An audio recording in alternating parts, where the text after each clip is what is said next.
사회학의 4강 사회화와 생애과정 Socialization and Life 코스 강의를 시작하겠습니다. 오늘 강의할 강의 순서입니다.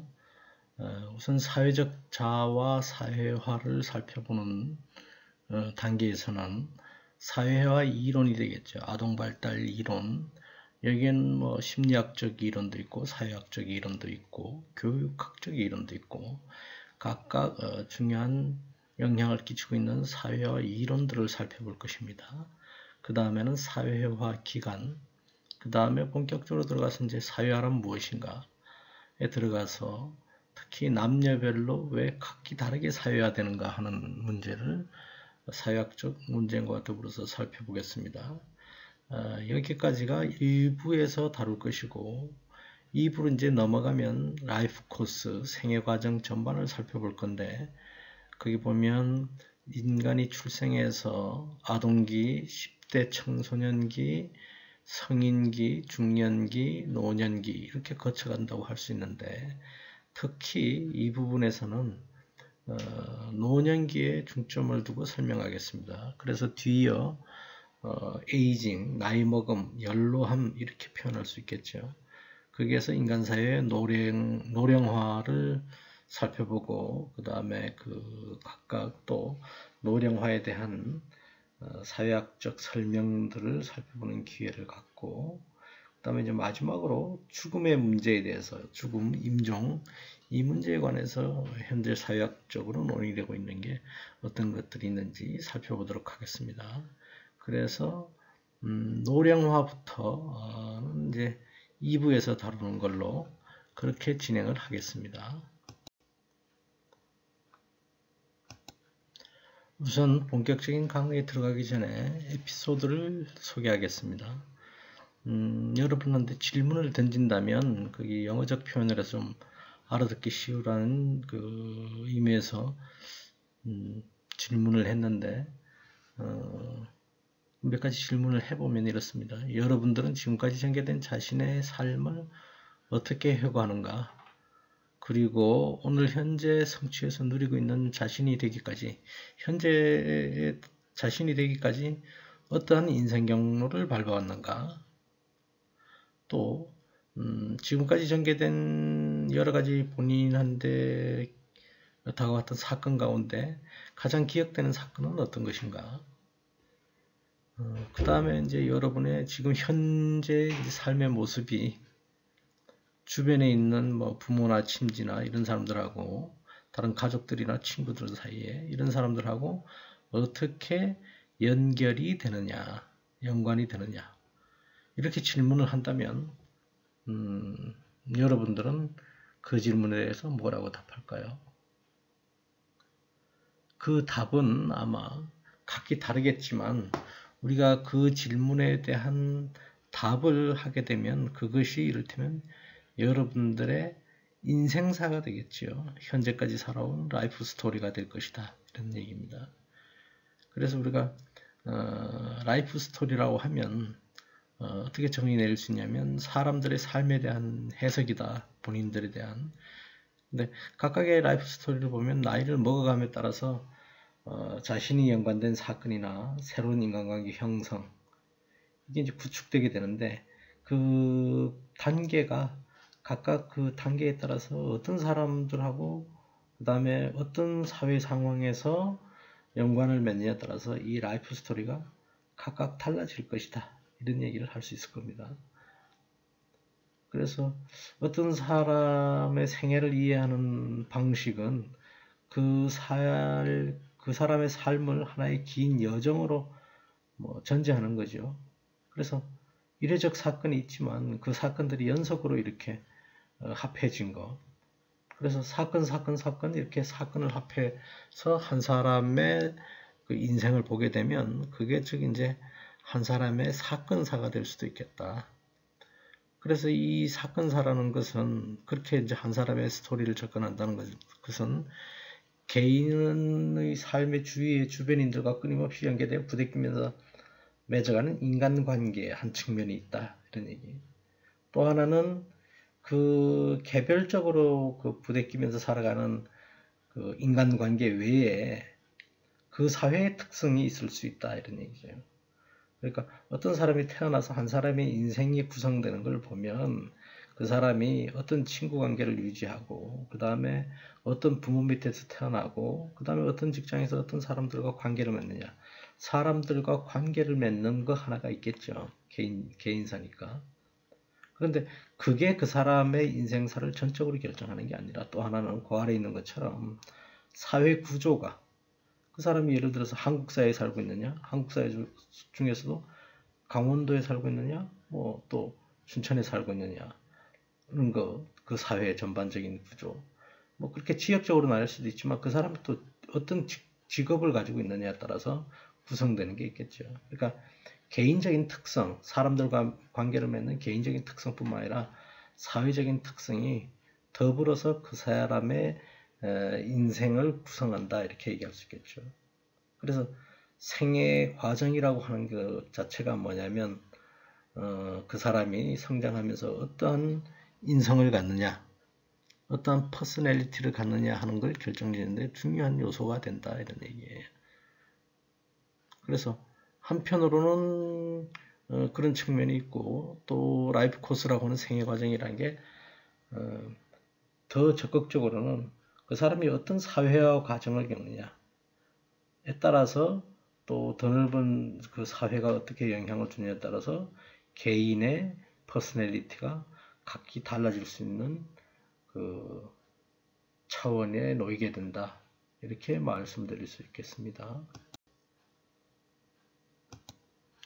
우리가 앞선 3강에서 사회적 상호작용과 일상생활이라는 주제로 강의해서 사회적 상호작용에 관해서도 얘기했지만 다시 한번 얘기한다면 사회적 상호작용이란 나 아닌 다른 사람과 감정과 행동을 주고받는 것, 여기에는 긍정적인 측면에서는 좋은 인간을 만들 수도 있고 부정적인 측면에서는 또 상호작용이 나쁜 결과를 개인에게 줄 수도 있기 때문에 이 상호작용을 어떻게 주고받느냐가 굉장히 중요하다 이렇게 얘기할 수 있겠죠. 그래서 자아라고 하는 것, 나라고 하는 것, 이 사실 이 사회 속에서 형성된다. 달리 말하면 나라고 하는 것이 사회 속에서 다른 사람과 타인과의 상호작용 속에서 형성된다 라고 얘기할 수 있겠습니다. 앞서서 얘기한 것처럼 다른 사람과의 상호작용 플러스 또 그 사회가 어떤 그 구조를 형성하고 있느냐라는 것을 통해서 우리가 자아라는 게 라이프 코스가 형성된다 그랬죠. 그래서 자아도 마찬가지로 우리가 사회 속에서 어떤 사람들과 서로 상호작용을 주고받느냐에 따라서 형성된다. 그러니까 그 뜻은 뭐냐면 우리가 태어나자마자 자아라는 게 나라고 하는 게 형성된 게 아니라 태어나서 부모든지 친구든지 누구하고 어떤 관계를 맺고 어떤 상호작용을 주고받느냐에 따라서 생기는 것이다. 그래서 자아라는 것은 은밀하게 앞에다 하나 더 붙이면 사회적 자아다 이렇게 얘기할 수 있겠습니다. 그래서 사회적 상호작용 없이는 개인은 자아 개념도 생기지 않는다. 그러므로 사회적 상호작용은 개인에게 자아의식을 주고 사람을 사람답게 만들어주는 작용을 한다 이렇게 얘기할 수 있겠습니다. 그 다음 사회화는 무엇인가? 사회화에 대해서 좀 알아보도록 하겠습니다. 사회화라 그러면 그 여러 가지 정의를 내려놨지만 쉽게 얘기하자면 우리가 태어나서 이를테면 목숨을 생명을 이어갈 정도의 밥만 주고 살아가게 한다면 과연 어떻게 할까 여러분들이 상상해 보시면 어떤 거냐면 이를테면 동물적인 존재로 자라날 수 있겠죠. 태어나서 먹을 것만 제공하고 이를테면 우린 태어나자마자 어떤 과정을 겪냐면 이를테면 먹을 것만 주는 게 아니라 어느 정도 성장하게 되면 이를테면 그 기저귀를 떼고 대소변을 가리는 훈련을 시키죠. 그 다음에 처음서부터 걸어 다니는 게 아니기 때문에 그 일정 정도 나중에 배밀이를 한다 그럴까 엎드려서 기어 다닐 수 있게 되면 그 다음에 손을 잡고 두 발로 걸어서 다닐 수 있게끔 그럴 수 있는 훈련도 시키죠. 그 다음에 또 어느 정도 성장하게 되면 밥만 주는 게 아니라 이를테면 말을 가르치죠. 어느 정도 이제 말을 배우고 나면 말 배우는 것도 기특한데 할머니 할아버지한테는 존댓말을 하라 뭐 이렇게도 우리가 가르치잖아요. 그러니까 우리가 지금 반복한 쭉 이어서 말한 대소변 가리기, 말하기, 그 다음에 걸어서 다니는 거 이런 등등은 사실 교육하고 다르지만 인간이 태어나면서 일정 정도로 사람다운 존재로 성장하기 위해서 우리가 배우는 거죠. 그러니까 그런 전반적인 과정을 교육과 더불어서 우리가 사회화라고 말할 수 있는 거다. 그렇게 여러분들이 이해하고 나면 그 밑에 이제 추상적으로 정의 내린 말들이 뭔지 이해가 좀 쉽게 될 것 같아요. 우선 정의를 내려보면 한 동물적인 존재인 인간이 태어나서 타인과의 상호작용을 통해서 그 사회의 가치와 규범, 도덕, 신념을 내면화해서 그 사회가 바라는 인간다운 인간으로 성장하는 과정. 이렇게 정리할 수도 있고 달리 표현하면 철저하게 의존적인 존재인 신생아가 신생아가 의존적이라는 얘기는 뭐냐면 누군가 돌봐주지 않으면 먹는 걸 준다든가 아까 얘기했던 것처럼 대소변 가리기를 한다든가 걷는 방법을 가르친다든가 말할 수 있는 말을 가르친다. 일을 안 하게 되면 이제 철저하게 이제 의존적인 신생아가 어떻게 살아가겠어요. 그래서 그가 태어나서 혹은 그 아이가 태어나서 소속하게 된 사회나 문화가 있겠죠. 그래서 거기서 이를테면은 아까 얘기했지만 우리가 태어나서 그 일정 정도 시간이 지나면 아이가 뭐 이제 밥을 먹게 되겠죠. 한국 사람들 같은 경우는 밥을 먹게 되면 숟가락 젓가락 사용하는 법을 또 가르치게 되겠죠. 그런 과정이라는 게 뭐냐면 이를테면은 그 아이가 태어나서 소속하게 된 그 사회의 문화 전반을 배우는 거다 이런 얘기예요. 그래서 거기 보면 자의식의 발전 또 그 과정에서 이루어지고 삶을 어떻게 영위해야 되느냐 또 그 과정에서 이제 깨닫게 되고 인식하게 되고 이러는 과정이다. 그게 사회화다 이렇게 말할 수 있죠. 그 다음에 개인의 성장 과정에서 다원적인 사회적 위치에서의 사회적 교류 즉 상호작용을 통해서 자아와 인성을 형성해 나가는 과정이다. 그래서 자아는 뭐 그 학자들마다 그게는 에고라고 표현했는데 뭐 우리가 뒤에 더 논의하겠지만 어떤 사람은 뭐 셀프 이렇게 표현하는 학자들도 있고 각 이론에 따라서 여기 이제 에고라고 표현한 건 프로이드의 개념을 따온 건데 자아라는 거. 그러니까 달리 얘기하면 상호작용을 통해서 나라는 사람의 정체감이 형성된다. 뭐 이렇게 얘기할 수 있는 거죠. 인성이라고 얘기하는 거는 굳이 뭐 퍼스널리티 이 원어 그대로 우리가 쓰지만 굳이 번역하자면 뭐 인격과 성격 뭐 이렇게 얘기할 수 있겠죠. 인성이라 번역하게 되면.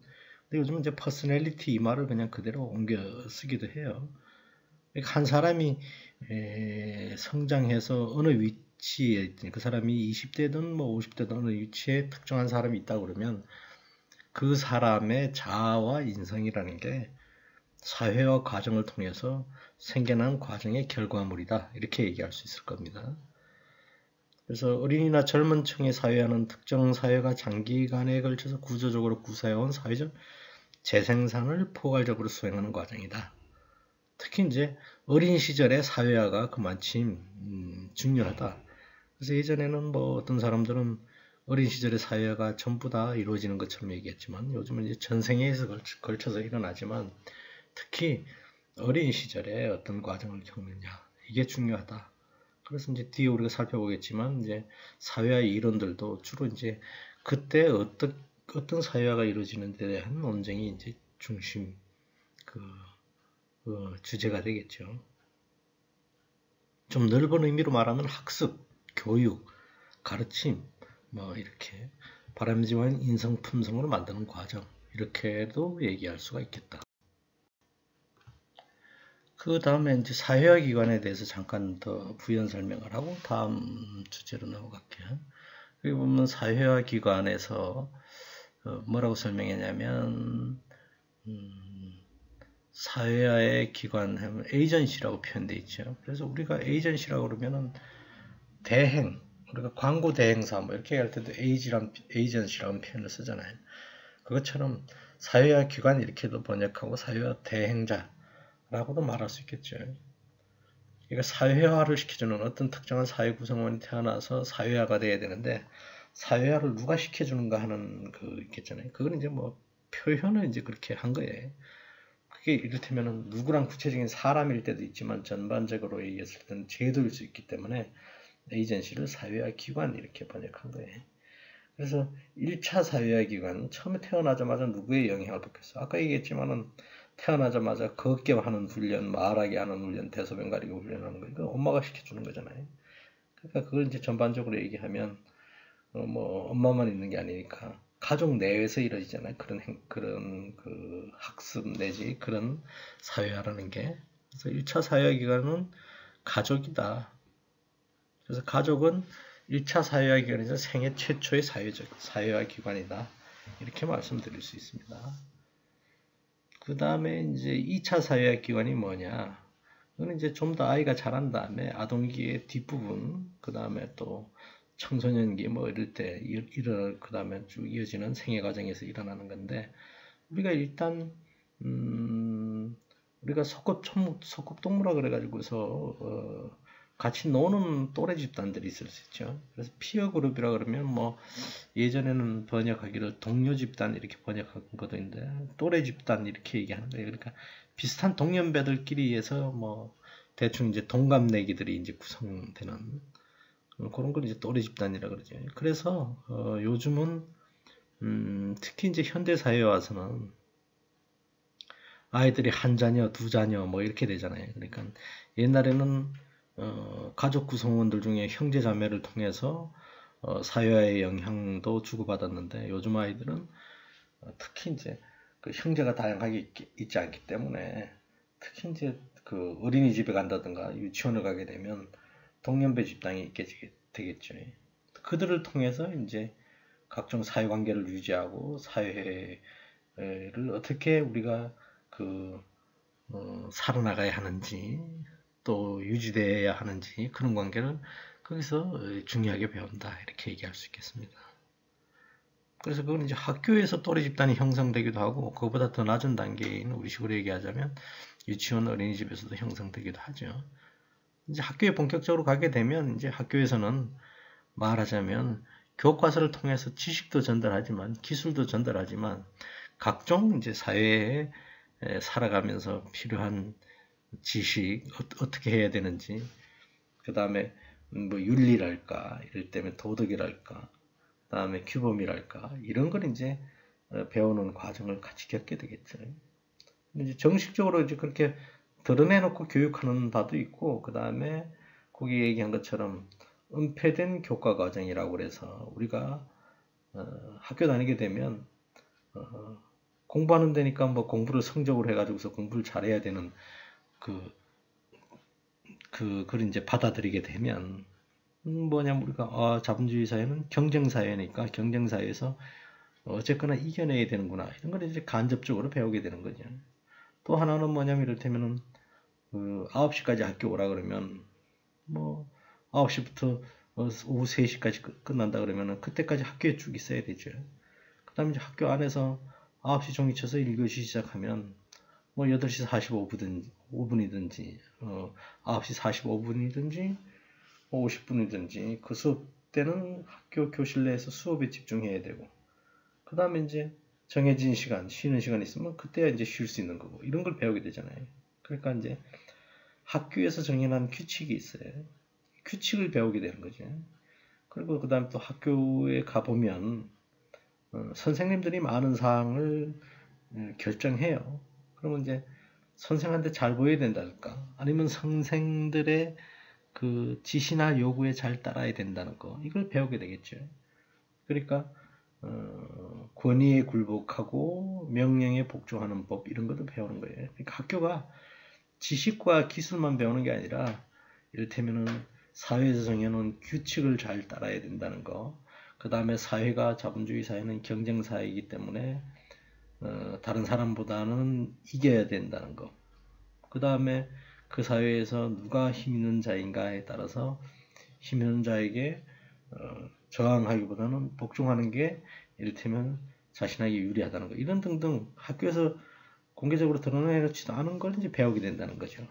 그걸 이제 은폐된 교과과정, 커리큘럼상에, 교과과정상에는 없는데 그 안 보이게 있다 이런 얘기예요. 그건 이제 히든 커리큘럼 이렇게 얘기하는 거예요. 학교가 그런 기능도 한다 이런 얘기예요. 물론 이제 근본적인 기능은 이제 지식의 기술과 교육이라고 하는 지식의 전수와 그 다음에 뭐 학습 이렇게 얘기할 수 있겠지만, 그 다음 우리가 직장에 들어가면 직장, 그 다음에 조직에서는 조직, 그 다음에 이제 대중매체를 통해서 우리가 끊임없이 무슨 요즘 같은 경우에는 뉴스를 통해서 우리의 가치관을 결정한다든가 뭐 이렇게 하잖아요. 그게 이제 대중매체를 통해서 그렇게 하는 거고.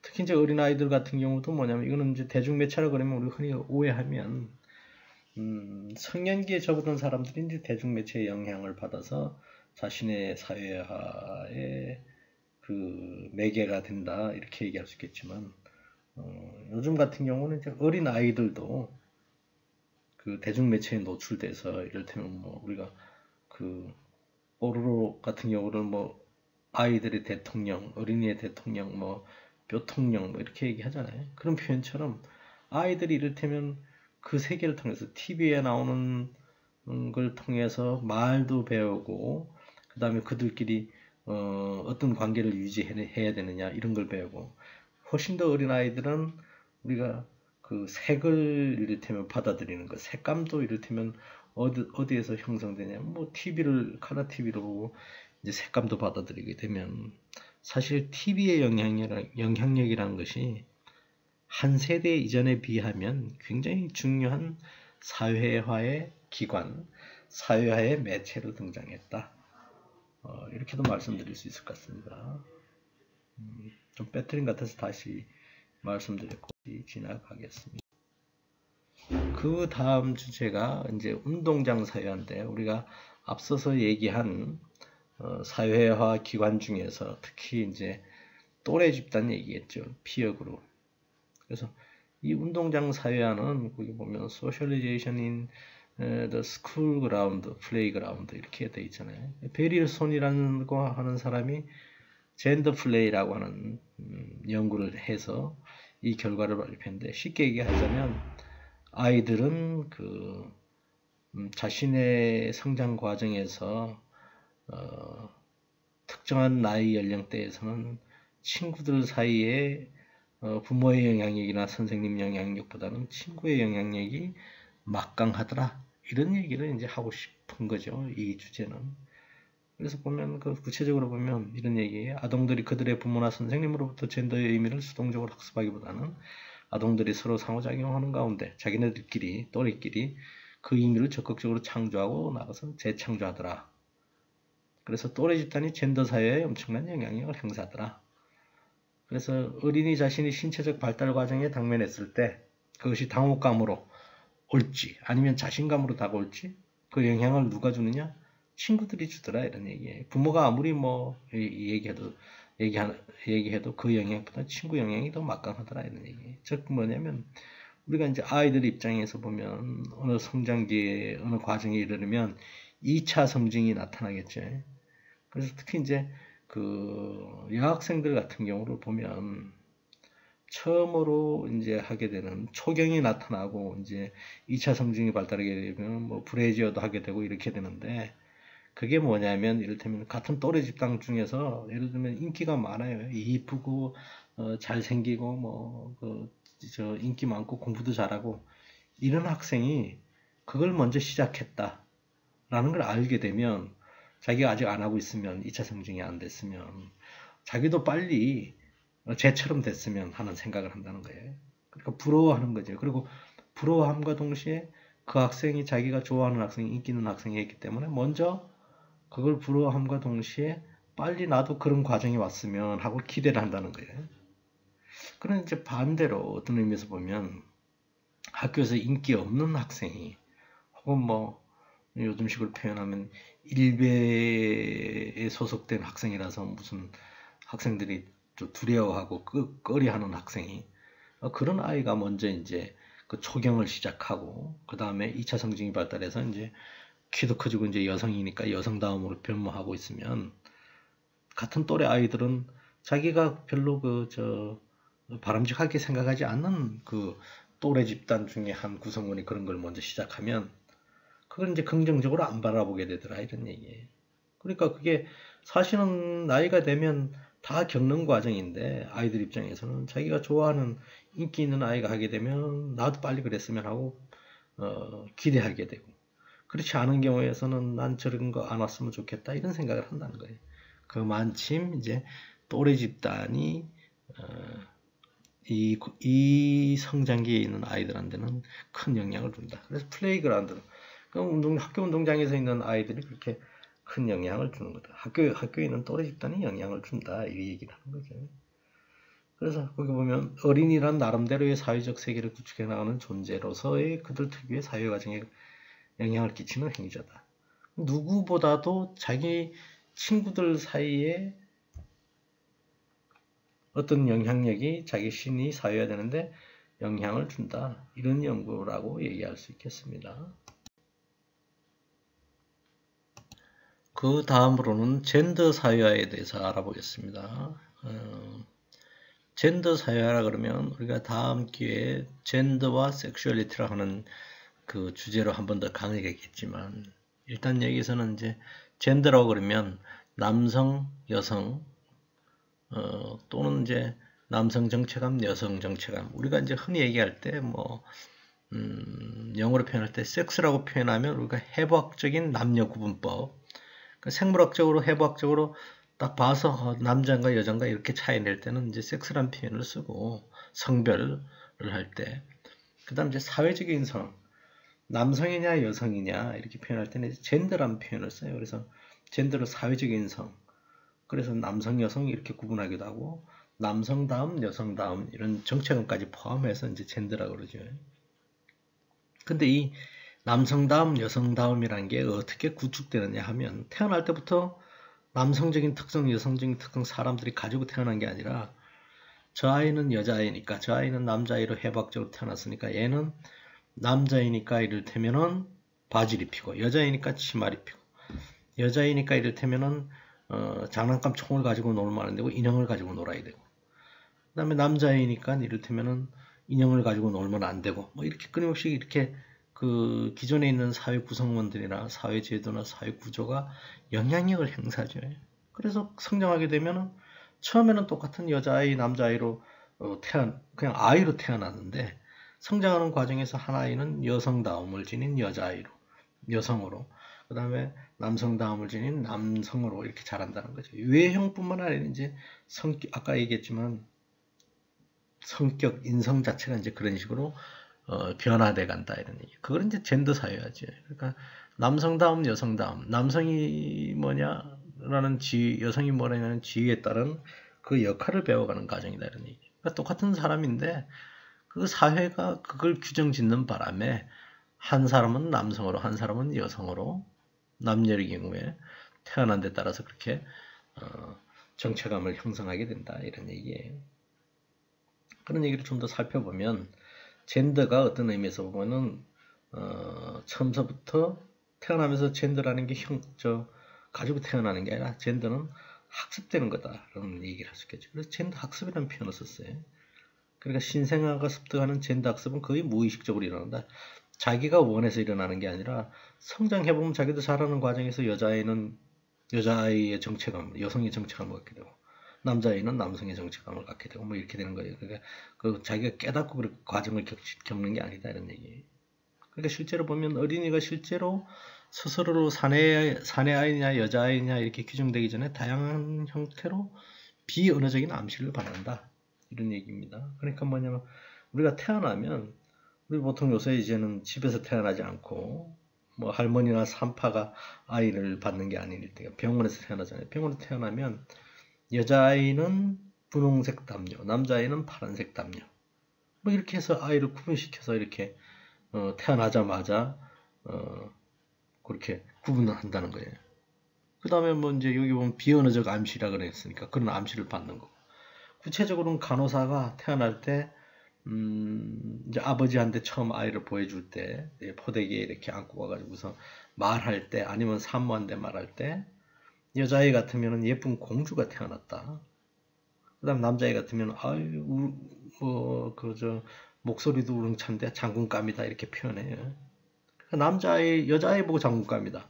남자아이 보고 예쁘다 이렇게 안 한다는 얘기죠. 그러니까 자기는 그 여자이지만 씩씩한 사람으로 자라가고 싶을지도 모르는 정체감이 있을지도 모르는데 이미 간호사가 여자아이 같은 경우는 예쁜, 남자아이 같은 경우는 장군, 씩씩 뭐 이런 식으로 뭐 언어적으로도 이렇게 규정해버리죠. 그러니까 그 정도니 그 다음에 이제 성장 과정에서 부모가 여자아이냐 남자아이냐 따라서 여성답게 남성답게 키우는 각종 그 뭐랄까요 그 메시지를 끊임없이 아이한테 전달하고 주입하게 된다 이런 얘기예요.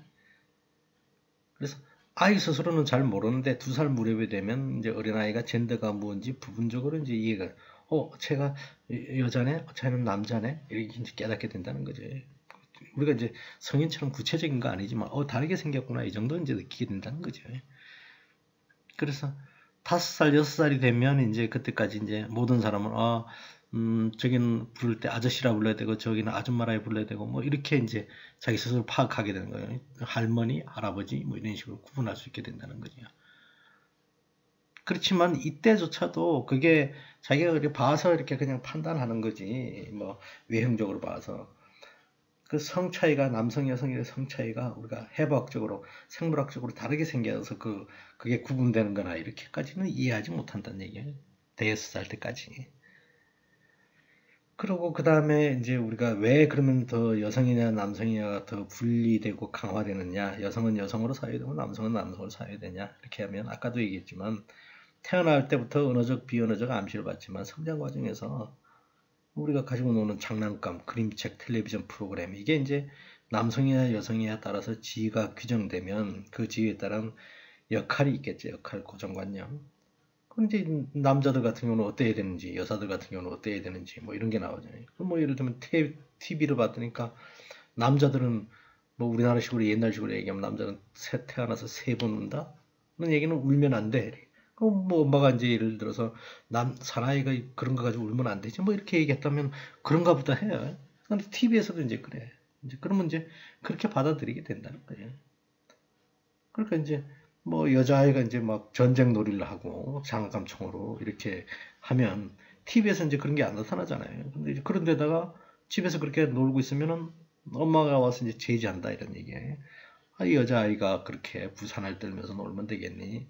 뭐 이렇게 얘기한다 그러면 이렇게 놀아서는 안 되는가 봐. 이렇게 된다는 거예요. 그러니까 성고정관념을 사회적으로 이렇게 그 집에서도 이렇게 분리시켜내고 요즘은 그렇지 않은 경향이 좀 양성평등적인 지향이 많지만 어쨌거나 장난감, 그림책, TV 프로그램이 남녀 역할을 구분시키고 그걸 끊임없이 이제 드러내주죠. 그걸 보는 사람은 남자는 이래야 돼, 여자는 이래야 돼. 이걸 아이가 성장하면서 여성이면 여성다움으로 자기가 간직하고 남성은 남성다움으로 간직하고 그래서 여자아이 같은 경우는 남성적인 정체감 저건 남자들 거니까 내가 특징으로 가지면 안 돼. 이런 생각을 할 수 있게 된다는 거죠.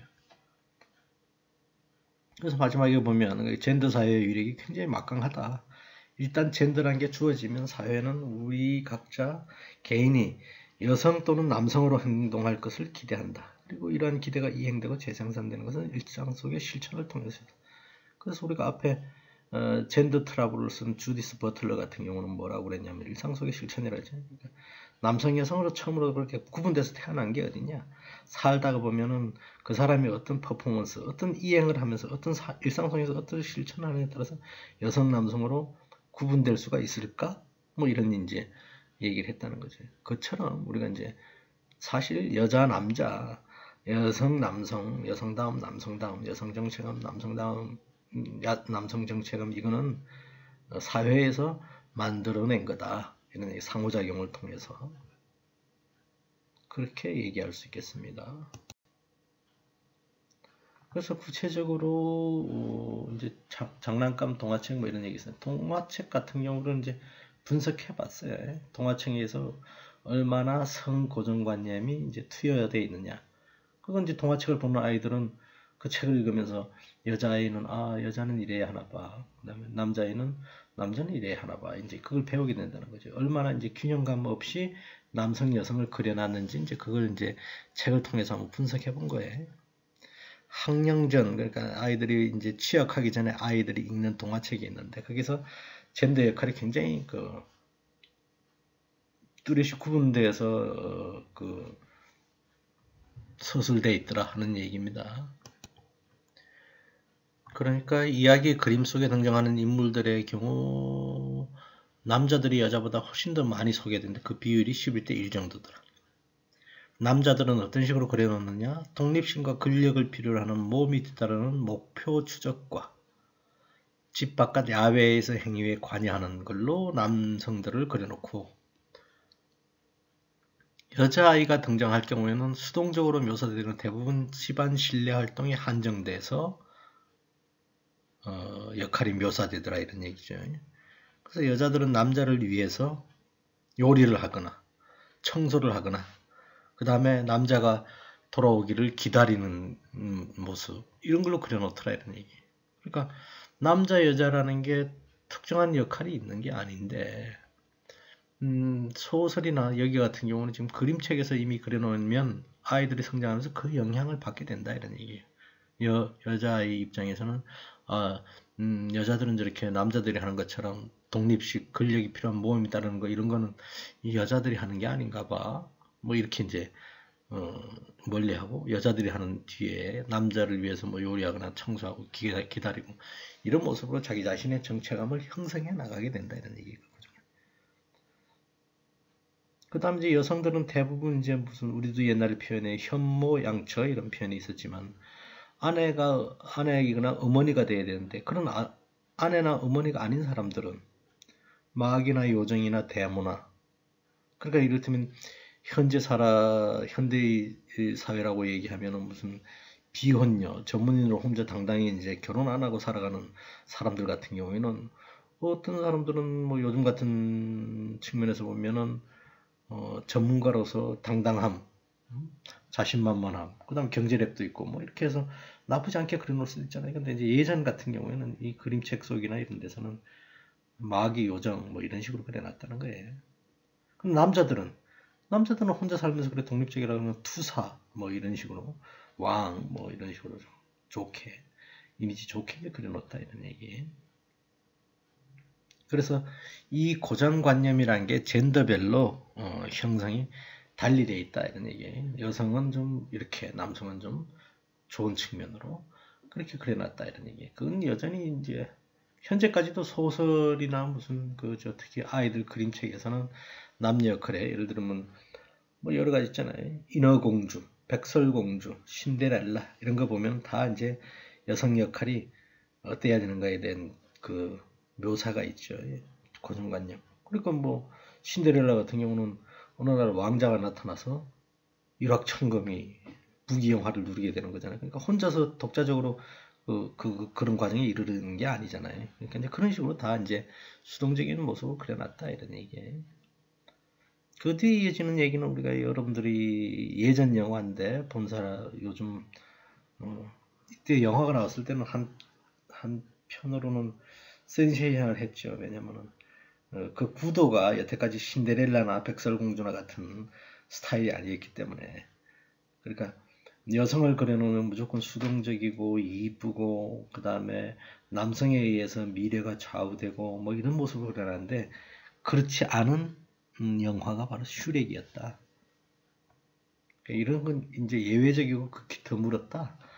이런 얘기예요. 대부분은 이제 성고정관념, 성 역할이 기존에 있는 대로 이제 동화책에서 불균형하게 그려져 있다는 걸 말씀드리는 겁니다. 그 다음으로는 아동발달 이론, 달리 표현하면 사회화 이론 되겠습니다. 주로 이제 아동발달 이론이니까 아이들이 성장하는 과정에서 어떤 식의 정체감을 형성해 나가느냐, 특히 이제 그 어떤 단계에서는 어떤 부분의 성격이 형성돼 가는가 뭐 이런 얘기를 주로 하다 보니까 심리학자들의 이론이 많이 발달해 있죠. 그래서 여기 소개하고 있는 지금 세 사람은 프로이드, 에릭슨, 피아제는 뭐 큰 넓은 틀에서 보면 다 심리학자라고 얘기할 수 있겠죠. 프로이드는 이제 정신분석학자, 그 다음에 에릭슨도 심리학자, 피아제도 이제 주로 이제 심리학 중에서도 좀 더 구체화시키면 인지심리학 뭐 이렇게 얘기할 수 있습니다. 그러니까 이 사람들이 각각 아이들이 연령대에 따라서 어떤 특징적인 면모로 사회화되는가 하는 얘기를 쭉 하고 있기 때문에 심리학적 사회화 이론, 심리학에서의 사회화 이론, 심리학에서 아동발달 이론 이 세 사람을 소개하겠습니다. 그 뒤에 이제 우리가 사회학자 이론들도 뒤에 나오겠지만 우리가 조지 허버트 미드, 그 다음에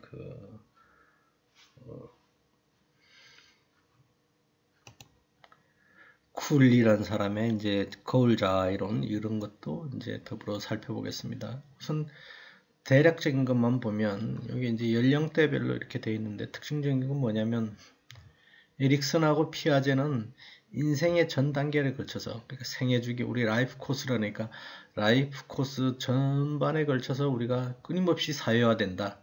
물론 이제 그 과정 단계는 각각 이제 특징적인 면모는 다르지만 피아제하고 에릭슨은 인생의 전 시기에 걸쳐서 이제 사회화된다 이런 얘기를 하고 있는 거고 프로이드라는 사람은 뭐라고 얘기하냐면 사춘기까지 사회화가 끝난다 이런 얘기예요.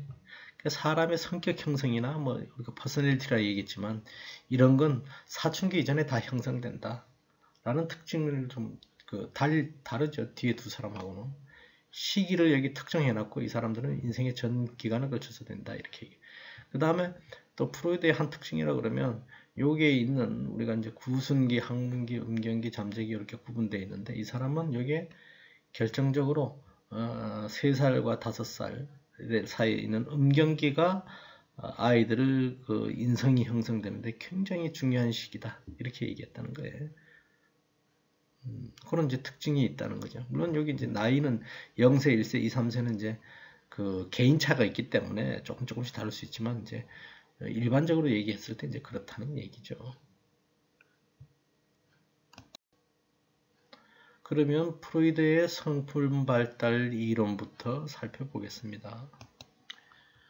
프로이드의 성품 발달 이론을 살펴보면 프로이드의 성품 발달 이론은 아까도 얘기했다시피 5세까지의 아동의 경험이 일생 동안 굉장히 중요한 영향을 미친다 라고 이제 얘기하고 있죠. 그래서 이 사람은 주로 리비도라고 하는 성적 에너지 중심으로 아동 성품 발달을 설명하고 있죠. 그래서 보면 아이들이 이제 성적 욕구를 어떤 식으로 이제 표출하느냐라는 걸 이제 중심으로 설명하게 되죠. 그래서 구승기라는 건 어떤 의미에서 보면 이 쾌락의 전반적인 그 성감대랄까 쾌락을 느낄 수 있는 그 신체적 부위가 어디냐면 먹는 부분이라는 거예요. 그 구순 그래서 오랄 입구자에 입술 순자니까 오랄 이래가지고서 그 태어나자마자는 그러니까 아이들은 무조건 이때가 되면 먹는 문제에 이제 몰입하게 되죠.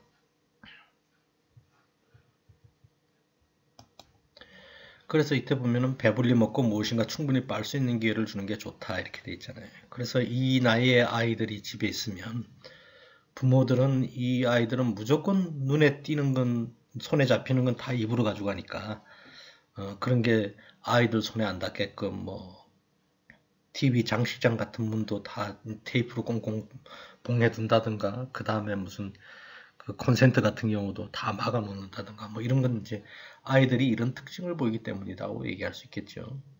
여기 보면 이유 시기와 방법을 잘 택한 것이 원만한 성격 형성에 좋다 이렇게 돼 있잖아요.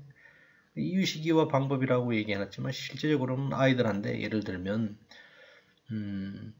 우유를 주는 데 있어 가지고 새벽에 주고 그 다음에 아침에 주고 점심 때 주고 저녁 때 주고 밤에 주고 뭐 이렇게 해가지고 5번을 준다고 치면 예를 들어서 매번 자기 전에 우유를 줘야 되는데 저녁에 줬다고 해가지고 아이가 자기 직전에 우유를 어떤 날은 엄마가 바빠서 잠들어서 안 줬다든가 뭐 이렇게 되면 아이들이 그 기대하고 다른 예상하고 다른 이제 그 선택이 들어오면 아이들이 성격에 이제 문제를 일으킬 수 있게 된다 이런 얘기예요.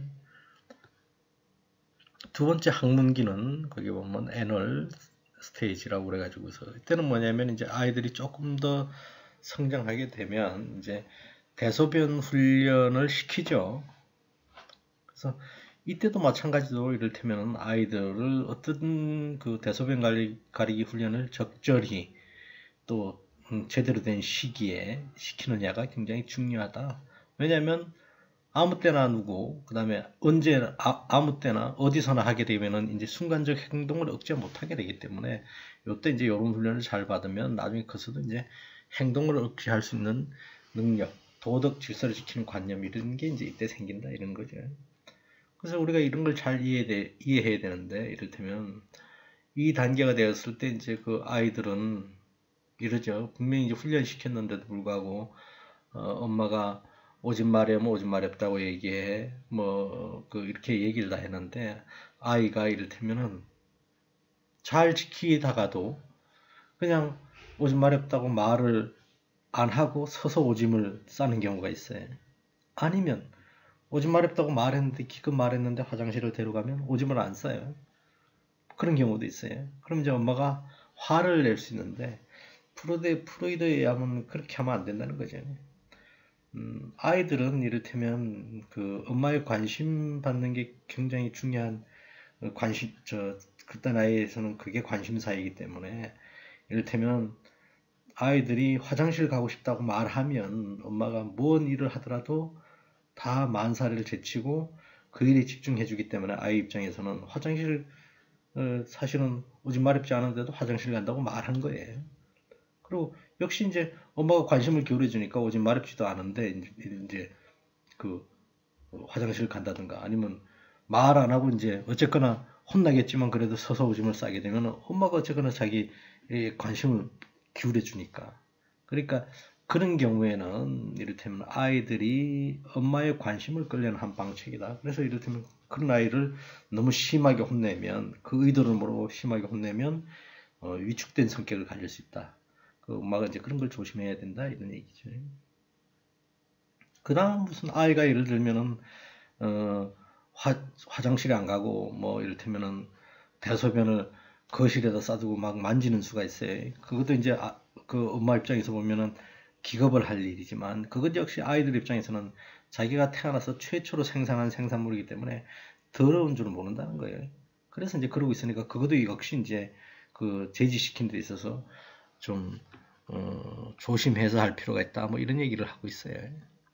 그 다음 이제 세 번째 가장 중요한 단계인 이제 음경기라고 얘기할 수 있는데 이 단계가 가장 중요하다 이렇게 얘기해요. 거기 보면 웨디푸스 컴플렉스, 뭐 엘렉트라 컴플렉스 이런 일이 있는데 그거 이제 읽어보시면 될 텐데 무슨 얘기냐면 이때는 거기 이제 프로이드가 남자이잖아요. 그러니까 자기가 이제 어렸을 때의 경험을 바탕으로 남자아이가 어떤 식으로 성격 형성을 갖는가를 이제 추적해서 설명한 거예요.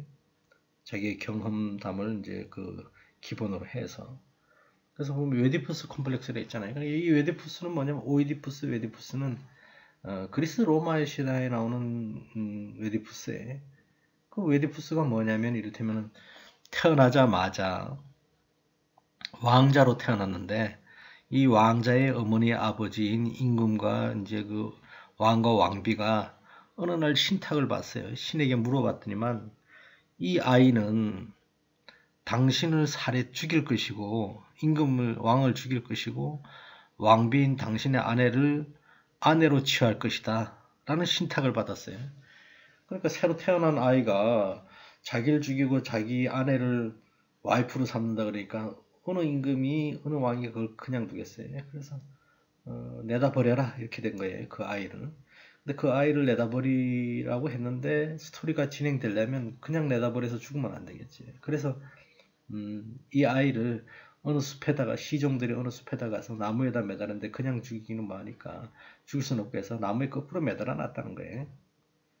그래서 그런데 뭐냐면 이 아이가 죽지 않을 운명이었던지 이웃 나라의 왕의 또 부하들이 지나가다가 그 아이를 본 거예요. 그래서 그 어린아이가 아이가 꽁꽁 매달려 있으니까 그 아이를 데리고 간 거예요. 근데 그 이웃 나라에 데리고 갔는데 그 이웃 나라의 왕과 왕비가 마침 아이가 없던 때라 이 아이를 아들 삼은 거예요. 근데 이 아이는 어린아이니까 뭐 갓난쟁이니까 그걸 모르죠. 근데 문제 자체는 뭐냐면 나중에 성장했더니만 그래서 이제 이 웨디푸스란 말은 아까 얘기했다시피 나무에다 거꾸로 매달았으니까 다리 발목에다 뭘 묶어놨겠죠. 그러니까 이제 거꾸로 매달아서 발이 퉁퉁 부었겠죠. 그래서 웨디푸스라는 말 뜻 자체가 발이 퉁퉁 부은 이런 뜻이에요. 그러니까 이 아이가 이제 성장하게 됐으니까 그 왕한테 이를테면은 발견되어서 갔으니까 거기 성장했으니까 왕자로 성장했죠. 근데 자기가 어느 정도 성년이 됐을 때 그 신탁 얘기를 들은 거예요. 자신의 운명이라는 것이 태어나서 아버지를 죽이고 어머니를 아내로 취할 거다고. 그러니까 자기가 이 국내에 있다가 보면 그 신탁이 실현될지도 모르니까 자기가 여기서 벗어나야 되겠다고 길을 떠난 거예요. 근데 사실 따지고 보면 이 어머니하고 이 아버지는 지금 왕과 왕비는 자기의 친엄마 친아버지가 아닌데도 불구하고 길을 떠났어요. 길을 떠나서 어느 날 좁은 길에서 지나가다가 마차와 맞닥뜨리게 되는데 그 마차에 그 마차를 이제 그 움직이는 그 사람들하고 언쟁이 붙어서 이렇게 저렇게 싸우다가 사실은 그 마차 주인까지 내려왔는데 그 마차 주인을 죽이게 되는 일이 벌어졌어요. 근데 이 알고 봤더니까 웨디푸스는 모르지만 알고 봤더니 그게 누구였냐면 사실 처음에 신탁을 받은 자신의 아버지였어요. 왕이었던 거죠. 그래서 신탁 중에 하나는 실현된 거예요. 근데 이제 웨디푸스 자체는 아직도 몰라요. 근데 이제 문제 자체는 웨디푸스의 실제의 아버지인 왕이라는 사람이 죽고 나니까 그 나라가 발칵 뒤집혔겠죠. 근데 이제 그런 데다가 그 당시에 스핑크스라고 하는 괴물이 나타나가지고서 나라를 또 어지럽히니까 왕의 아내인 왕비가 왕도 지금 부재 중이고 나라가 혼란하니까 저 스핑크스를 물리치는 사람이 나타난다면 이 나라에 왕위를 줄 것이며 왕위를 준다는 것 자체는 뭐겠어요? 자신의 남편으로 맞이하겠다 이렇게 된 거예요. 근데 아까 그 이미 아버지를 죽인 웨디푸스가 뭐냐면 스핑크스를 맞닥뜨리게 되죠. 그래서 스핑크스를 만나서 맞닥뜨리니까 스핑크스가 퀴즈를 내요. 뭐라고 내냐면은 처음에는 4발, 그 다음에는 2발, 그 다음에는 3발로 하는 게 뭐냐고 물어봐요. 요즘은 이게 하도 그 비밀이 누설된 문제라 사람이라고 쉽게 맞추지만 그 당시에 못 맞췄던지 웨디푸스만이 맞췄어요. 그래서 스핑크스가 물러나죠. 그러니까 말 그대로 나라에서 방을 붙인 대로 스핑크스를 물리쳤어요. 이 청년이. 그러니까 이 청년은 그래서 그 나라의 왕비인 사람하고 결혼해서 아이까지 낳아요. 그러니까 두 개 다가 실현된 거예요.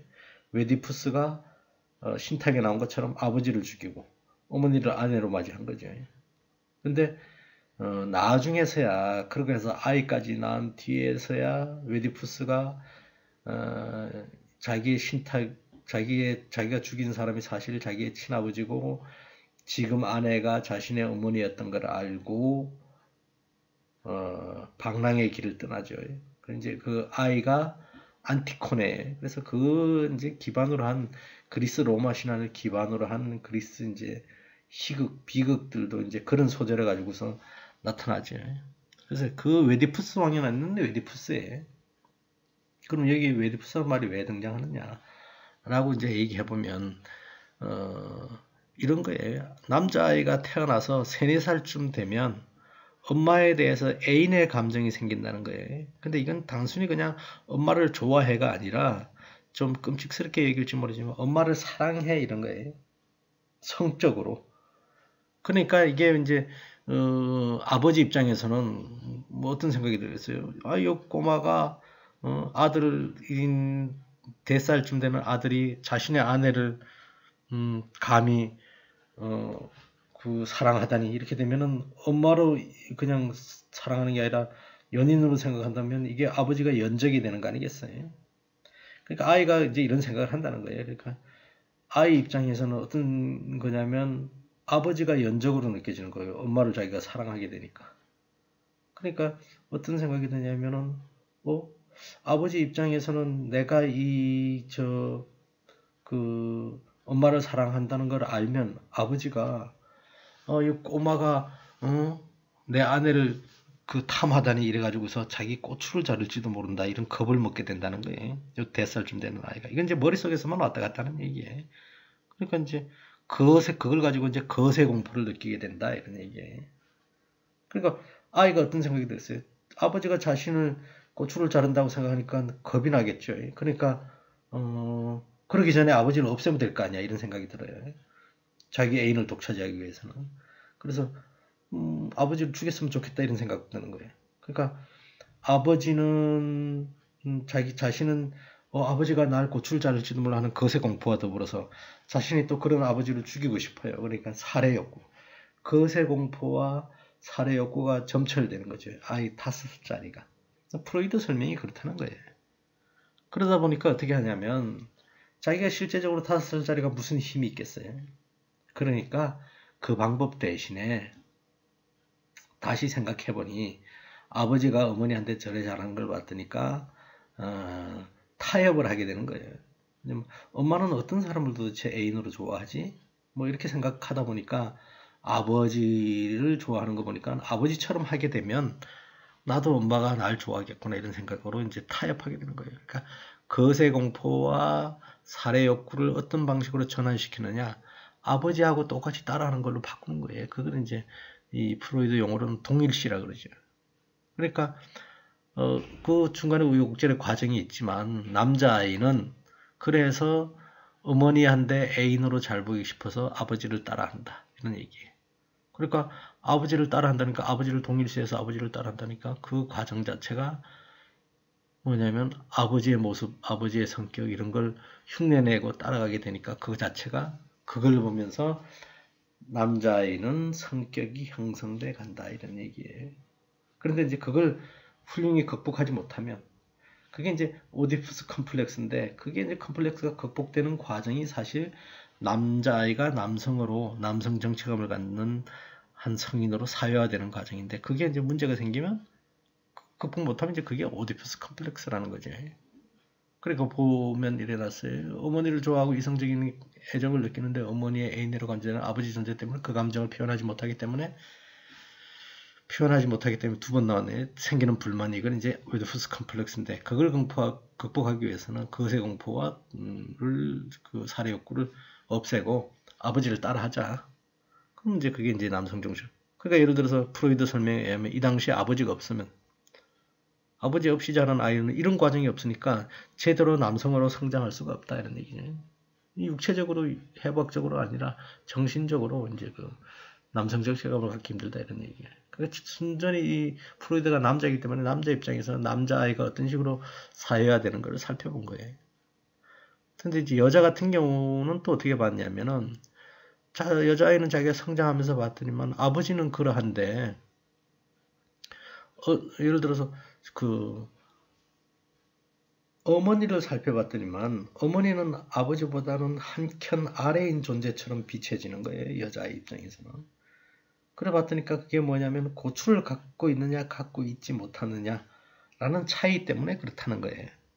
그래서 그러면 나도 아버지를 반대로 이제 남자아이는 엄마를 좋아한다 그랬죠. 얘는 이제 아버지를 좋아하는 거예요. 여자아이는 아버지를 좋아하는데 그러면 아버지한테 사랑을 받으려면 나도 어머니처럼 되어야 되겠네? 라고 생각을 하는 거예요. 그래서 어머니를 자세히 봤더니까 역시 이제 고추가 없는 한켠 남자들보다는 한 칸 아래인 존재이니까 차선으로 나도 엄마 따라 하면 되겠다. 라는 이제 그 생각을 가지고 어머니 태도를 받아들이게 된다는 거예요. 그게 이제 여성은 그런 식으로 사회화된다는 거예요. 그래서 이게 이제 바로 뒤에 나오겠지만 프로이드가 비판받는 점이죠. 왜냐면 하나는 너무 그 리비도라고 하는 성적 에너지를 성격 형성의 원천으로 삼았다. 그거 아닌 다른 부분도 많은데 뭐 성 때문에 마치 저 남자아이가 엄마를 사랑하는 관계 때문에 그런 걸로 다 풀었다. 그거 좀 무리다. 이렇게 비판받고 또 하나는 뭐냐면 프로이드가 이제 남자이기 때문에 너무 남성 중심으로 성격 형성을 그려놨다. 여자는 한 칸 아래인 것처럼 뭐 이렇게 그려놨다. 그걸 이제 비판받는 거예요. 또 하나는 뭐냐면 여기는 뭐냐면 평생 동안 그 사실은 사회화되는 건데 너무 결정적으로 한 5살쯤 되는 3살에서 5살의 여자아이가 그 시기가 성격 형성이 굉장히 중요하다. 이렇게 이제 한 건 좀 무리다. 이런 비판을 받죠. 그래서 어쨌거나 이 3단계를 거친 다음에 어떻게 되냐면 잠재기가 되면 그건 이제 우리 식으로 얘기하면 초등학교쯤 들어가게 되면 엄마를 그렇게 좋아하는 그 연인으로 생각하는 감정이 쑥 떨어져 없어져요. 안 드러난다 이런 얘기. 근데 이게 이제 사춘기에 들어가면 중학생쯤 되면 그렇게 남자아이가 엄마를 좋아하고 여자아이는 또 아버지를 좋아하던 관계에서 언제 그랬냐는 듯 동년배인 이성으로 옮아가죠. 그게 이제 자연스러운 관계다 이런 얘기네. 근데 프로이드 입장에서는 그걸 만약에 이 시기에 사춘기 때 그렇게 전환하지 못하면 그것 역시 이제 정신적으로 문제가 있는 거다 뭐 이런 거예요. 그건 이제 그 정신분석학적으로 옮아가는 거고 여기 이제 성품 발달이니까 요 정도 관계로 이제 설명드릴 수 있겠습니다. 그 다음에 성격 형성 과정을 한 번 더 보강해서 설명하자면 프로이드는 용어를 한 3가지 쓰죠. 이드, 에고, 슈퍼에고. 그래서 번역하자면 이드는 본능적인 자, 그 다음에 에고는 사회적 자, 그 다음에 슈퍼에고는 초자, 뭐 이런데 그냥 그렇게 안 하고 뭐 이드, 에고, 슈퍼에고 그냥 그대로 이름 쓰기도 해요. 요새는 헷갈리니까. 그래서 거기 보면은 이드라는 것은 본능적인 자아니까 쾌락 원칙이 지배하는 자아고, 에고라는 것 자체는 뭐냐면은 현실 원칙이 작동하는 자아라는 거예요. 그래서 보면은 사람들은 이드하고 에고하고 막 충동이 있잖아요. 근데 우리가 살아가면서 충동적으로만 쾌락만 추구하고 살 수 없어요. 그러다 보면은 아마 성범죄가 되든가 희한한 사람으로 사회적인 취급을 받겠죠. 그러니까 끊임없이 쾌락이 용서선 침에도 불구하고 나는 그래서는 안 되겠네 이걸 누르는 거예요. 현실에 의해서. 그러니까 이제 그게 현실에 의해서 못 눌러지는 게 뭐겠어요? 자면서는 누를 수 없잖아요. 그러니까 꿈 같은 데서 이를테면은 그 본인의 성적 쾌락이 평상시에 해소되지 않으면 뭐 남자아이들 같은 경우에 사춘기 지나서 이제 2차 성징이 발달하고 나면 몽정을 한다든가 이거는 이제 자면서 그 통제력이 현실 원칙이 지배되지 못하니까 쾌락 원칙이 그대로 드러나는 게 이제 그런 과정으로 야한 꿈을 꿔서 이제 그렇게 몽정을 한다는 게 이제 이렇게 드러난다는 거예요. 그래서 그건 이제 꿈속의 얘기지만 현실적으로 봐서는 끊임없이 이제 충동적 자아가 쾌락 원칙에 의해서 움직이지만 끊임없이 그런 본능을 제어하는 합리적인 현실 원칙을 따르는 합리적 자아가 이렇게 눌러주고 왔다 갔다 해서 이제 그 사람의 그 성격이 사회 규칙에 따르고 사회 구성원으로 다른 사람들을 손상하지 않는 방향으로 자기를 만들어 나가는 성격 형성을 해나간다 이런 얘기. 그래서 그렇게 되면은 그 쾌락 원칙으로 움직이는 이드, 그 다음에 현실 원칙으로 움직이는 에고 사이로 왔다 갔다 해서 이렇게 눌려주다 보면 그게 이제 잘 성립이 되면 슈퍼 에고라고 하는 초자아니까 뭐 자아를 뛰어넘어서 굉장히 대단한 자아가 아니라 그렇게 해서 이제 그 하나의 그 충돌해서 눌러주고 이렇게 하면서 슈퍼 초자아라는 것이 이제 생겨난다. 그게 이제 또 하나의 성격 형성이다 이런 얘기예요. 그러니까 이드 에고, 슈퍼 에고로 또 그 자아가 형성되는 걸 설명하기도 하고. 그래서 아까 얘기한 것처럼 의식, 무의식, 전의식 이렇게도 하죠. 프로이드가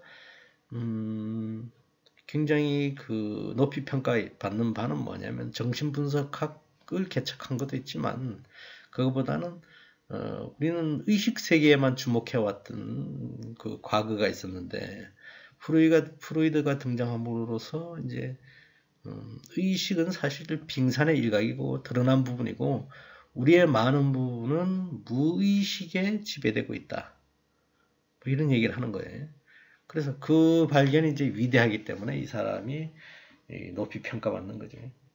그래서 뭐 우리가 저번 시간에도 얘기했지만 말 실수라고 얘기하는 거 또 따지고 보면 의미가 있다 이런 얘기. 그냥 평상시에 생각, 꿈도 이를테면은 그냥 꾸어지는 게 아니라 평상시에 우리가 억압받은 게 꿈속에 드러나기도 하고, 그러니까 그 전의식, 무의식 상태로, 전의식이나 무의식 상태로 갔을 때 우리가 꿈, 말실수, 그게 드러나는 게 이제 의식으로 드러나면 이제 말실수다.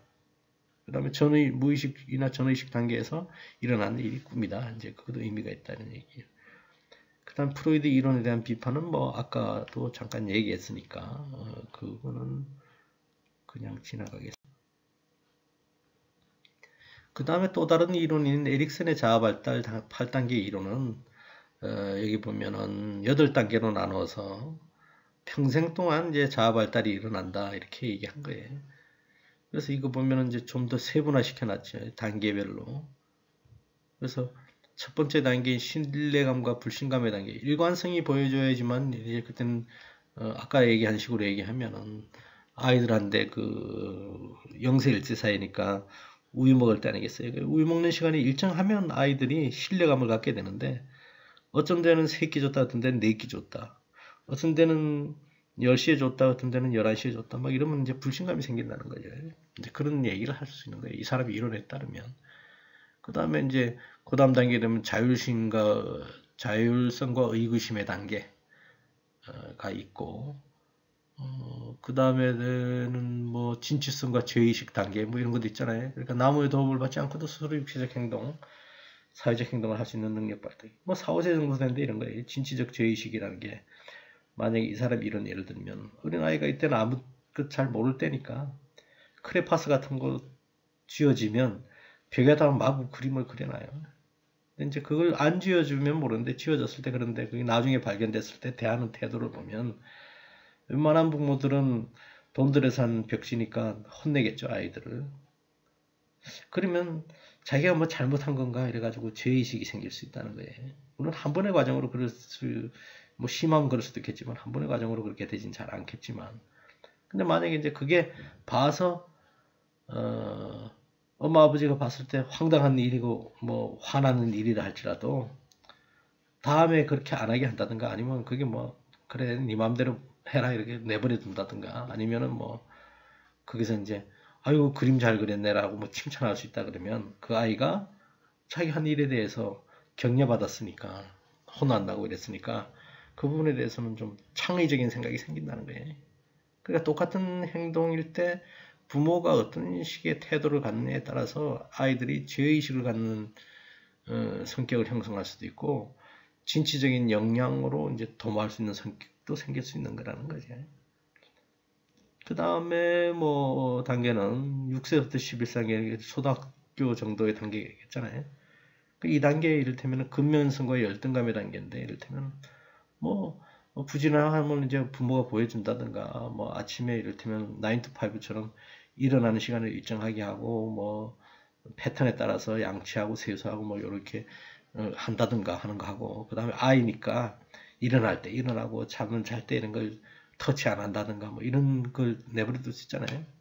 근데 이제 뭐 3살 때 버릇이 8까지 간다는 것처럼 이때 아이가 그 어떤 식의 하루의 일상을 보내게 하는데 부모가 그 통제해 준다든가 하여튼 격려해 준다든가 여기에 따라서 아이의 성격이 좀 달라질 수 있다 이런 얘기예요. 나머지 뒷부분도 이제 마찬가지 이제 그런 설명을 하고 있다. 이렇게 이해하면 되겠습니다. 그 다음에 이제 뭐 훨씬 중요하게 다루는 게 이제 프로이드와 사실은 피아제의 이론이라고 얘기할 수 있는데 피아제의 이론을 보면 피아제의 인지발달 이론은 여기 인지라고 해놨죠. 이 사람은 그 아이가 그 쉽게 얘기하면 지능하고는 좀 다르지만 뭔가 보고 깨달을 수 있는 정도가 그 연령대에 따라서 다 다르다는 거예요. 그러니까 아동의 지능 발달 정도를 말하고 아동의 성품 형성에 영향을 인지 성숙의 정도가 그러니까 인지라는 게 뭐냐 이 사람의 피아제의 인지로는 어린이가 자기 자신과 주어진 환경이겠죠. 환경에 대해서 학습하는 방법에 관한 내용을 우리가 인지론이라고 그러는데 특히 이제 인지심리학에서 주로 이제 이런 걸 다루죠. 그래서 피아제는 세상의 이치를 깬다는 어린이들의 능동적 자질을 매우 강조하고, 수동적 존재가 아니라 이를테면 적극적으로 자기가 취사 선택하고 해석하더라 아이들이. 그런 의미에서 우리가 이제 이 아이의 단계를 피아제 같은 경우는 5단계, 그러니까 지각 원동력 단계, 전조작 단계, 그 다음 뒤에 나오는 구체적인 조작 단계, 공식적 조작 단계, 5단계가 아니라 4단계로 나누죠. 하나하나 살펴보면 지각 원동력 단계, 우리나라 이제 번역될 때 뭐 여러 가지 말로 번역되다 보니까 그런데 우리가 교재에 나와 있는 대로 그냥 번역을 옮길게요. 뒤에 있는 거는 다른 표현도 있는데, 센소리 모터 단계, 모터 스테이지 단계는 뭐냐면 말 그대로 이제 지각을 할 수 있는 단계인데, 이제 그 지각이 이제 초창기 단계라는 거죠. 모든 이제 감각기관이 막 생겨나면서 이제 사물을 인식해가는 단계, 이런 거죠. 그게 이제 2세까지인데, 모든 감각이 발달하는 단계고, 감각과 활동을 통해서만 사물을 인식해요. 그러니까 아이들이 우리가 앞에도 나왔지만 프로이드식으로 얘기하면 이때가 이제 뭐야, 항문기하고 사실 그 앞부분이니까 그 구순기잖아요. 이때 이제 아이들은 뭐 시각, 후각, 청각 막 이런 것들이 이제 발달해가는 단계다, 이렇게 볼 수 있는 거예요. 근데 이제 아직도 신경세포가 이제 형성되는 관계 때문에 그렇게 세밀한 단계까지는 이르지 못했다, 이런 얘기예요. 그리고 보면은 출생 후 4개월까지 신생아는 주변 환경하고 자신을 구분하지 못한다, 이런 얘기예요.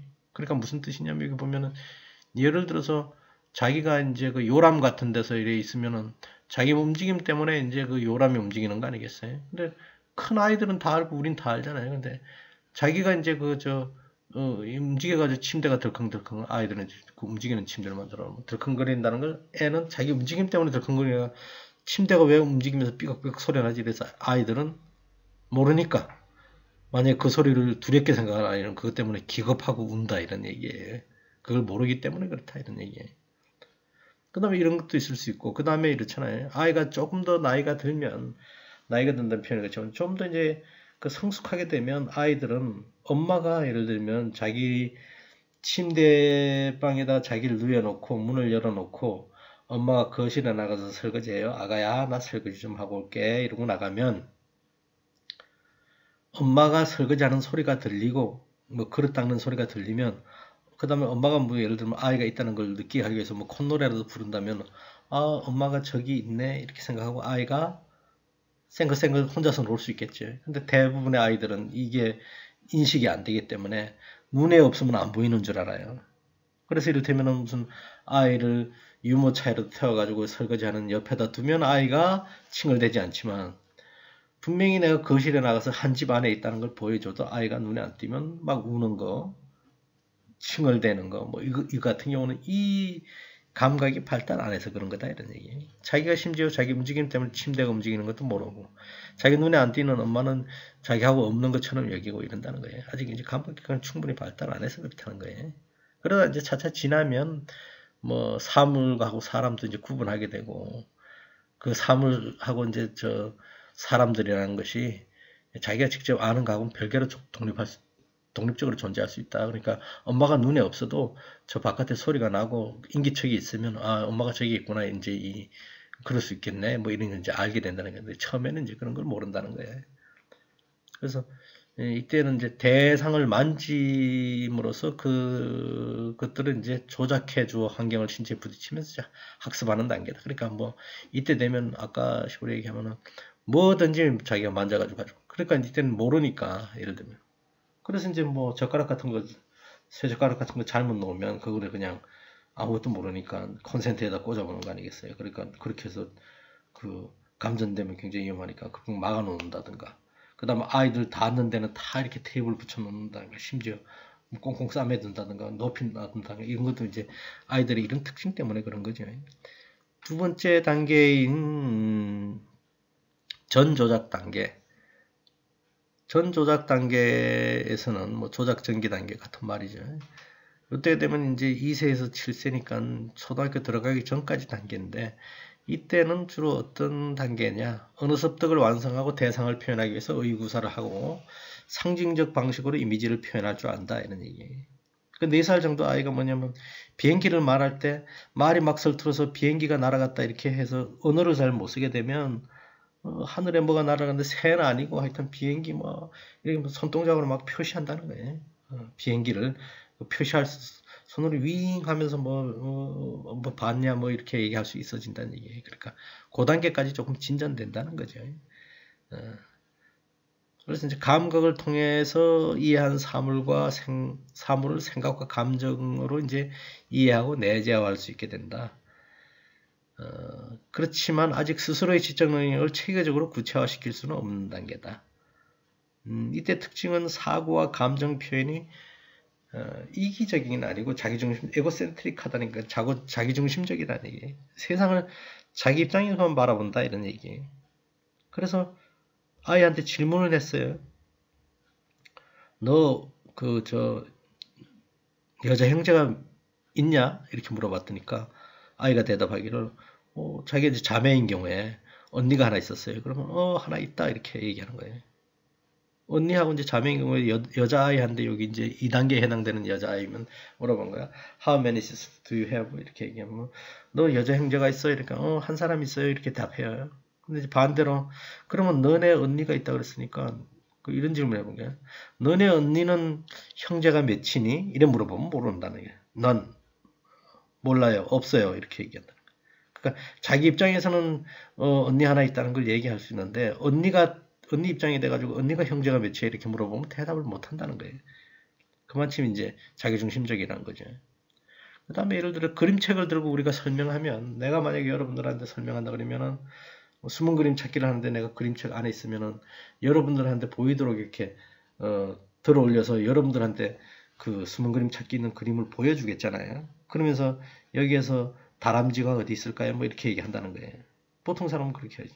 근데 얘는 뭐냐면 어린아이들 여러분들 오늘이라도 조카들이 이 나이 되면 실험해보세요. 그러면 뭐냐면 자기가 숨은 그림 찾기에 여기에 다람쥐가 어디 있게 이렇게 얘기하면은 그림을 보여줘야 되잖아요. 맞은편에 있으면. 삼촌이나 무슨 이모가 앞에 있으면.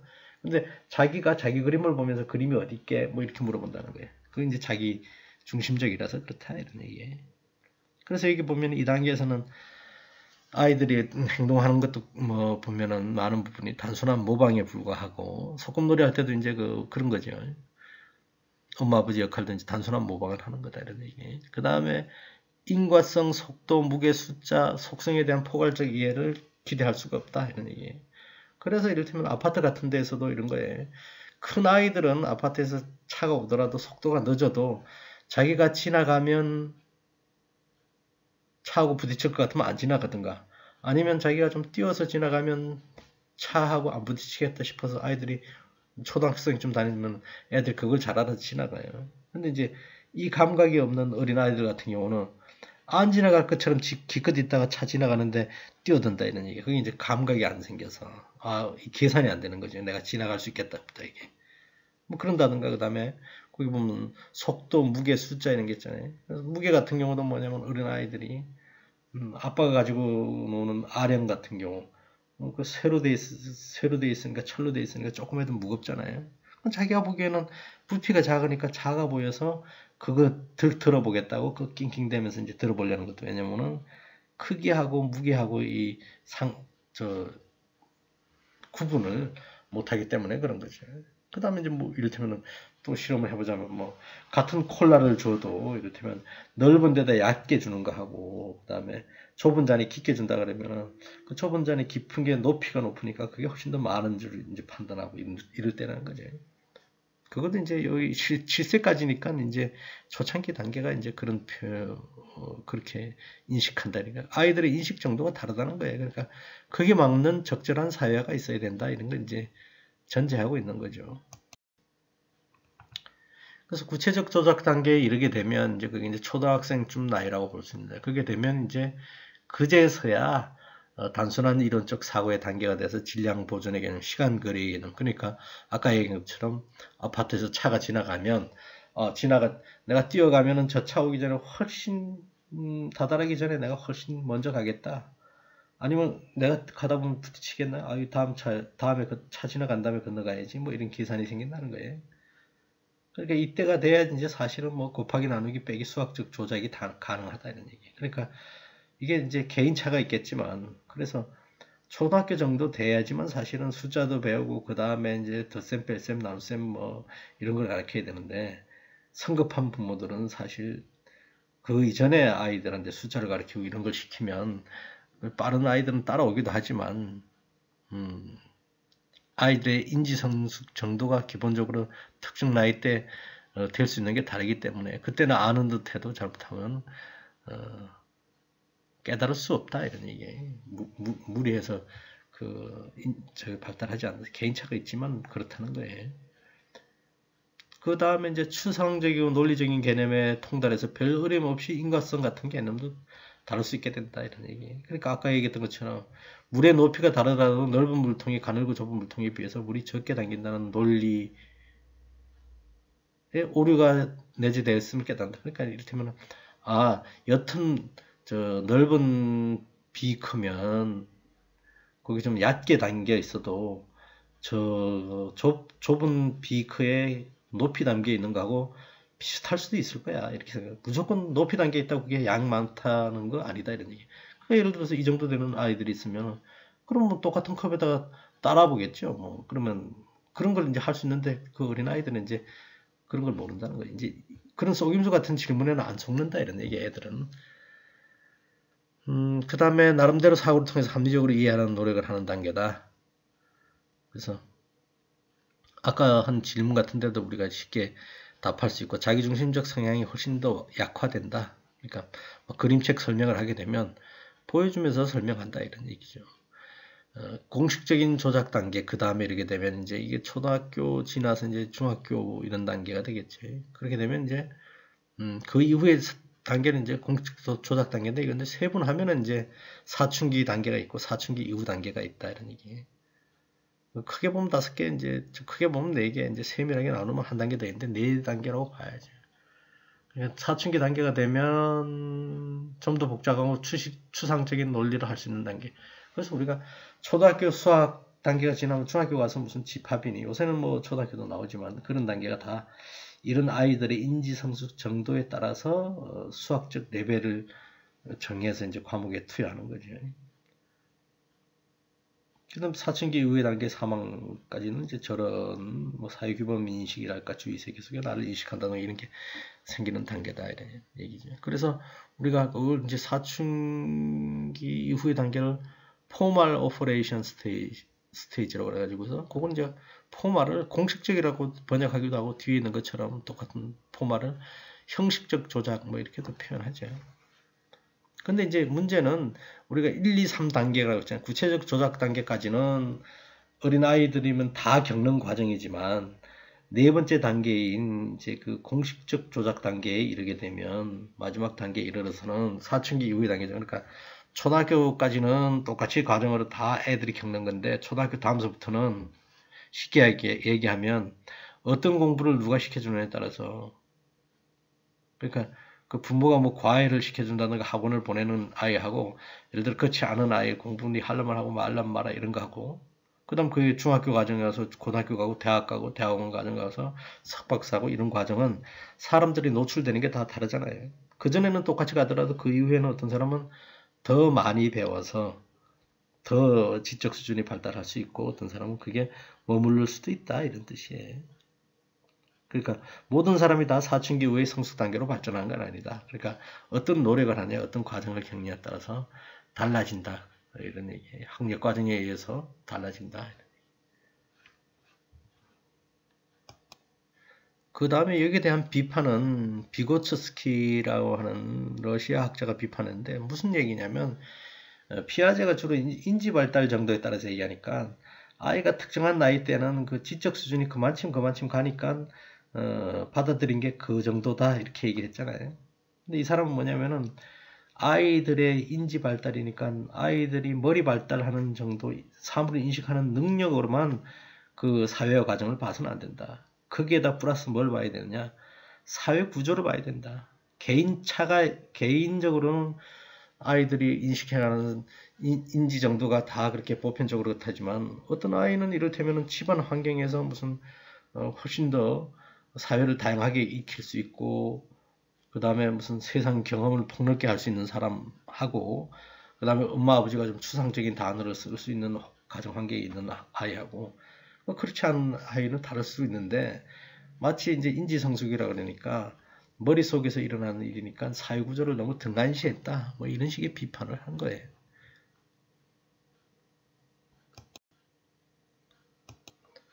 그 다음에 미드의 자아발달 이론을 살펴보겠습니다. 미드라는 사람은 여기 보면 우리가 사회학자인 조지 허버트 미드라는 사람이 있고 그 다음에 인류학자인 마가렛 미드라는 사람이 있어요. 남성과 여성이죠.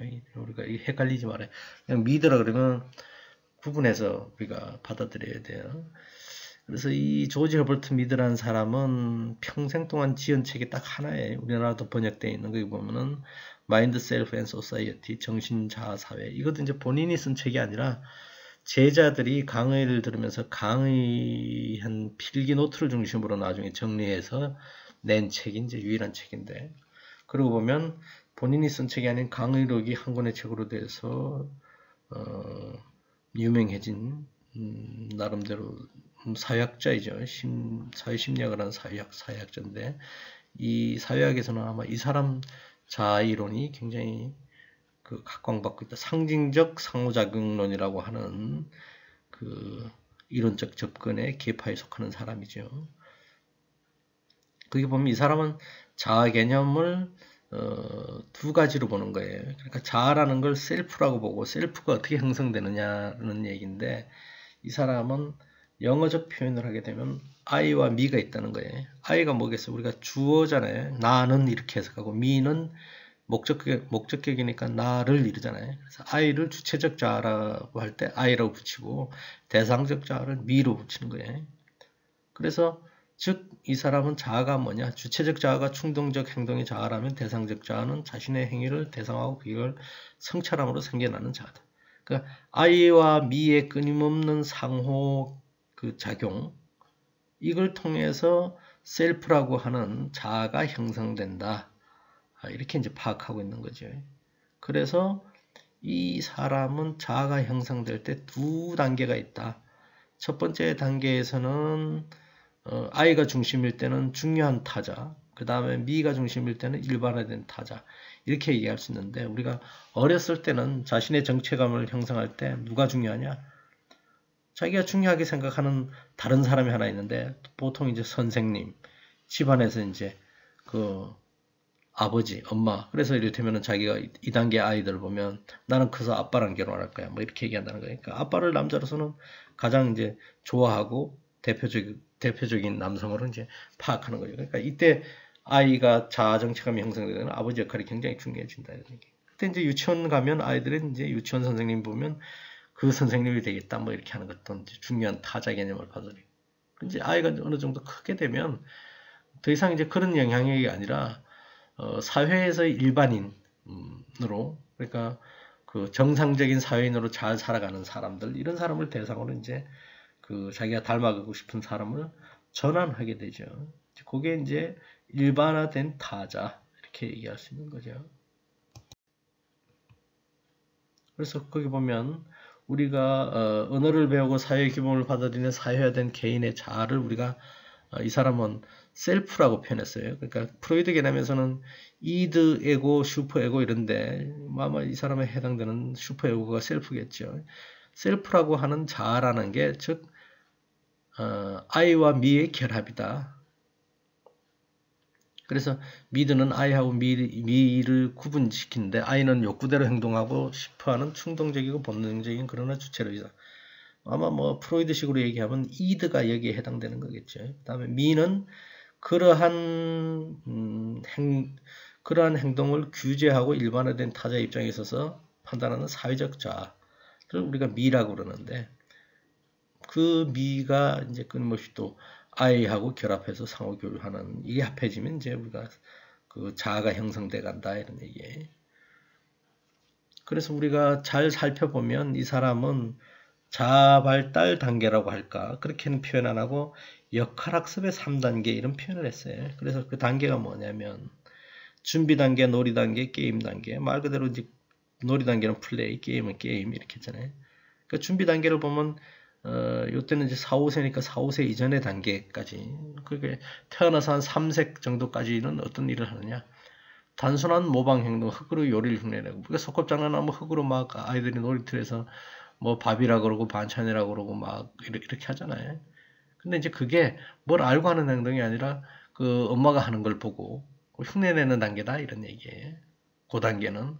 근데 이제 4, 5세가 돼서 소꿉장난을 할 때는 이를테면 조금 달라진다는 거예요. 그러니까 단순히 그렇게 요리 흉내를 내는 게 아니라 자기가 이제 그 유치원 다니는 아이들이 그러잖아요. 보통 이제 그 여기 보면 어린이집이니까 어린이집 선생님들이 다 그런 얘기를 하잖아요. 아이들이 와서 유치원이나 어린이집에 와서 행동을 보고 그 집안이 어떤지를 다 알 수 있다 이런 얘기예요. 그러니까 뭐 영화 제목처럼 나는 지난 여름에 네가 한 일을 다 알고 있어 이게 아니라 유치원 선생님이나 그 어린이집 선생님들은 집안 사정을 훤히 안다는 게 아이들이 와서 어린이집에 와서 이렇게 소꿉장난 한다든가 이럴 때 보면 아버지 역할을 맡고 엄마 역할을 맡아주면 집안 모습을 그대로 드러낸다는 거예요. 그러니까 이를테면 무슨 아버지가 그 술 먹고 들어와서 대치에 들어와서 아내한테 밥 차려오라고 이렇게 소리 지른다든가 이렇게 하면은 술 취한 모습을 흉내내가지고 연기할 때 그런 모습을 한다는 거예요. 그래서 예를 들어서 반응을 엄마가 네가 차려 먹어 뭐 이렇게 했다 그러면 그 반응을 이제 똑같이 이제 소꿉장난 할 때 그런 역할을 한다는 거예요. 이제 반대로 이제 그런 모습으로 안 보이고 뭐 이제 그렇게 하면 술 먹는 모습도 이제 아이가 한다는 거예요. 그러니까 아버지는 집에서 저런 역할을 하나 봐, 엄마는 저런 역할을 하나 봐 이렇게 이제 이해하게 된다는 거예요. 이게 이제 놀이 단계겠죠. 역할을 흉내내는 거다. 다른 사람의 역할을 취해보는 거다 이런 얘기예요. Taking the role of other. 다른 사람 입장에서 어떤 것을 흉내낸 것은 그게 어떤 것인가를 학습하는 거다 이런 얘기예요. 그럼 뭐 프로이드의 얘기하고 프로이드하고 비슷한 부분이 겹치는 부분이 있죠. 여기 보면은 프로이드가 아까 뭐랬어요? 아빠를 동일시한다 그러니까 아빠가 어떻게 하느냐에 따라서 여기서는 미드도 이제 그런 역할을 취하는 거다는 얘기예요. 다만 이제 프로이드는 이 남자의 아빠 동일시만 얘기한 건데 이거는 이제 일반적으로 여자아이든 남자아이든 그 타인의 역할을 이제 배우는 단계가 이 단계다 이런 얘기예요. 이 단계가 돼야지만 이제 자의식을 획득하는 단계가 되고 일단 I와 Me를 구분하는 데서부터 자의식이 형성된다. 그러니까 자기가 다른 사람이 나를 어떻게 보는지 뭐 이런 걸 구분하는 거 자기 자신의 그거 그러니까 뭐라면 사실 자의식이라는 건 이 자아라는 게 처음서부터 생겨나는 게 아니라 우리가 성장하면서 이때부터 생겨나는데 그럼 언제부터 I와 Me를 구분할 수 있게끔 되면서부터 생겨난다. 우리가 thinking이라고 얘기하는 생각, 사고 이런 것도 사실은 그 I와 Me의 끊임없는 대화, 그러니까 내가 주체로서 그 다음에 내가 대상일 때 이런 건 이제 그 염두에 두고 이제 끊임없이 얘기해 보는 거. 이건 이제 사고라고 생각이라고 얘기할 수 있겠다 이런 얘기야. 그 다음에 게임 단계에 이르게 되면은 이제 우리가 뭐 8, 9세니까 이제 초등학교 들어갈 나이 돼가지고 만약에 동네에서 야구 게임을 한다, 축구 게임을 하면 타자 역할, 그 다음에 포수 역할 이런 걸 알게 되잖아요. 그러니까 그 게임을 통해서 우리가 그 타자는 이를테면은 공을 뭐 축구를 하게 된다면은 골키퍼는 손으로 공을 만져도 되지만 다른 사람은 발로만 차야 된다 뭐 이런 걸 역할을 배우게 되잖아요. 만약에 이제 그렇지 않으면 8, 9세니까 4, 5세쯤 되는 애들은 자기가 막 그 공놀이 하는데 축구 게임을 하는데 공을 들고 뛰는 애들이 있어요. 그 역할을 모르기 때문에 그런 거예요. 만약에 8, 9세 가지고 좀 큰 애들이 노는데 아직도 그 4, 5세처럼 공을 잡고 뛴다 그러면은 그 다음에는 안 놀아주겠죠. 뭐 그런 얘기예요. 게임 단계에서 게임의 규칙을 알고 그걸 따르고 그걸 준수하고 그걸 안 따랐을 때 페널티가 생기고 이런 걸 배운다는 것 자체는 규칙을 배우는 거고 일반화된 타자의 학습 단계로 돌입하는 거다. 말씀드릴 수 있겠네요. 그 다음에 쿨리의 영상자어는 글래스 셀프니까 루킹 글래스 셀프. 그러니까 우리가 거울을 보는 이유가 뭐냐면 본인의 모습이 거울에 비친 모습을 보면서 본인이 보려고 그런 것도 있지만 본인이 그 모습 보는 근본적인 목적은 뭐냐면 내가 다른 사람한테 어떻게 비치지? 그 아침에 이제 나서면서 현관 앞에 있는 거울을 본다는 얘기는 화장이 잘 됐나? 내가 너무 늙어 보이지 않나? 옷을 제대로 갖춰 입었나? 뭐 이런 등등을 보는 거예요. 그 다음에 식당 가가지고 점심 먹고 뭐 거울을 보면서 또 메모 얼굴을 한번 가다듬는 얘기는 무슨 혹시 뭐가 묻지 않았나? 뭐 다른 사람이 보면 어떤 그 반응을 보일까? 뭐 이런 것 때문에 그런 거죠. 그러니까 이 뜻은 뭐냐면 쿨리라는 사람도 자아라는 게 마치 거울자처럼 거울에 비춰가지고 자기 자신을 끊임없이 수정해낸 것처럼 그 수정이라는 것은 다른 사람을 신경 쓰는 거예요. 다른 사람이 나를 어떻게 볼 것인가. 그러니까 자신을 대상화해서 평가하는 자기 성찰성. 이걸 이제 그 끊임없이 반추하면서 자아를 만들어간다 이런 얘기예요. 그러니까 예를 들어서 이 쿨리의 영상자에 의하면 이런 거예요. 자기가 분명히 중학교 때까지만 친한 친구였는데 말광량이 친구였는데 4, 50대에서 뭐 동창회에 나가서 다시 만나봤더니까 현모양처다 요조숙녀로 변했어요. 수다도 많지 않고 아주 뭐 이래. 그래서 만약에 이제 이 사람 이론대로 설명한다면 본인이 그렇게 이제 남성적인 정체감을 갖는 막 그런 좀 선모성 같은 스타일이었는데 자기가 굉장히 좋아하는 사람을 만났는데 그 사람이 얌전하고 뭐 이를테면은 좀 수동적이고 뭐 이런 사람을 좋아했다는 거예요. 그래서 연애 과정에서는 드러내지 않고 그런 걸 보여줬는데 결혼 과정에서도 그런 걸 끊임없이 이제 요청하는 것 같으니까 그렇게 자신을 맞춰주다 보니까 그 자아 정체감이 그렇게 변했다 이렇게 얘기할 수 있는 거예요. 만약에 이제 그런 사례가 있다 그러면 이런 거죠. 자신을 대상해서 남편이라는 사람이 자신을 어떻게 평가할 건가를 고려해서 그 모습에 남편이 좋아하는 여성상에 따라가다 보니까 사람이 변할 수도 있는 거예요. 그러니까 이제 그건 좀 극단적인 예인데 이를테면 많은 사람들이 이제 다른 사람에게 어떻게 비칠 것인가 이런 부분을 신경 써서 자신의 그 생각이나 행동 하는 걸 이제 고려한다 그러면 그래서 정체감이 형성되면 이제 그게 이제 거울에 비친 자다 이런 얘기예요. 거울에 비친 자. 그래서 이거 쿨리하고 미드라는 사람은 사회학자로서 그러니까 다른 사람과 상호작용을 통해서 형성되는 자아를 강조한 거잖아요. 그러니까 이제 이건 사회학적 이론이 되겠다. 그 다음에 이제 여기 보면은 애착과 격리에 대한 낸시 초드로의 연구 이렇게 돼 있잖아요. 그래서 이 낸시 초드로의 연구는 뭐냐면 거기 보면 특히 왜 그 남자아이들은 왜 그 무뚝뚝한가 뭐 이런 얘기를 할 때 주로 낸시 초드로의 이론을 드는데 낸시 초드로는 뭐라고 얘기하냐면 아까 이제 주로 이제 프로이드 이론하고 대비해서 얘기하는데 프로이드는 성장 과정에서 아빠가 중요하다. 아빠의 역할이. 근데 낸시 초드로는 아니야. 엄마의 역할이 중요해. 이런 그 대비적인 그 연구를 했기 때문에 주로 이제 인용되는 거죠. 낸시 초드로가 뭐냐면은 정체성 부친보다 모친의 중요성을 엄마의 중요성을 강조하죠. 그러니까 결국 남자인지 여자인지에 대한 학습은 어렸을 때 신생아들이 부모의 지내는 애착으로부터 유래하는데 문제는 뭐냐면 여자아이들은 애착을 엄마하고 애착 관계를 급작스럽게 해체할 일이 없어요. 근데 남자아이는 뭐냐면은 목욕탕에 같이 가다가 어느 시기가 되면은 우리나라에 뭐 그런 법도 만들어지는 논쟁이 있었지만 어느 시기 되면 엄마 따라 목욕탕에 못 가는 시기가 생겨요. 그 다음에 어느 시기가 되면 엄마 따라 시장을 계속 가는데 아직도 엄마 따라와? 뭐 이렇게 하는 과정이 있어요. 그러니까 뭐냐면 남자라면 엄마하고 저렇게 막 시장도 같이 다니고 목욕탕 같이 다니고 이래서는 안 되나 봐 라는 걸 겪게 되는 거예요. 그러다 보니까 다른 남자들처럼 다 별로 말이 없고 무표정하게 자기 관리를 해야 되고 이렇게 느끼는 거예요. 근데 여자아이들은 그런 과정이 없죠. 엄마하고 시장도 같이 갈 수 있고 목욕탕도 같이 가고 계속 이제 그런 애착 관계가 엄마의 애착에서 급격한 이별 과정이라는 게 없어요. 남자들은 급격한 이별 과정 때문에 더 이상 엄마를 따라다니면 마마 보이는 이런 얘기 있으니까 남성 정체감은 좀 이렇게 근엄하고 표현 자주 안 하고 이런 건가 봐 이래가지고 그렇게 되는 거고 여자아이들은 그런 과정이었기 때문에 여전히 부드럽고 남들하고 친밀하고 관계 중심이고 이런 아이로 성장한다 이런 얘기예요. 그러니까 어떤 의미에서는 성격 형성에 있어서 엄마가 훨씬 더 중요해 뭐 이런 얘기를 하는 거다 이런 얘기예요. 그러니까 여성성이 아니라 남성성이라고 하는 거니까 여성성 남성성을 달리 표현하면 여성 정체감 남성 정체감 여성다움 남성다움 뭐 이렇게 여성성이 아니라 남성성은 엄마와의 지속적인 밀착된 애착을 포기한 손실로 정의된다. 그래서 남성 정체감은 엄마하고 분리를 통해서 형성된다. 엄마하고 분리되려면 엄마하고 이렇게 뭐 수다 떨고 이런 게 아니라 무뚝뚝해지고. 그러니까 왜 남자애들이 사춘기 지나고 처음에는 그렇지 않은데 엄마 따라할 때 그렇지 않은데 좀 지나고 나서 초등학생, 중학교 과정 지나면 대화도 별로 없고 표정도 뭐 거의 없고 무뚝뚝하냐 이런 건 이제 이런 과정에서 우리가 유추해 볼 수 있다. 이게 이제 초도로의 연구죠. 그 다음에 길리건이라는 사람 이론을 살펴보겠습니다.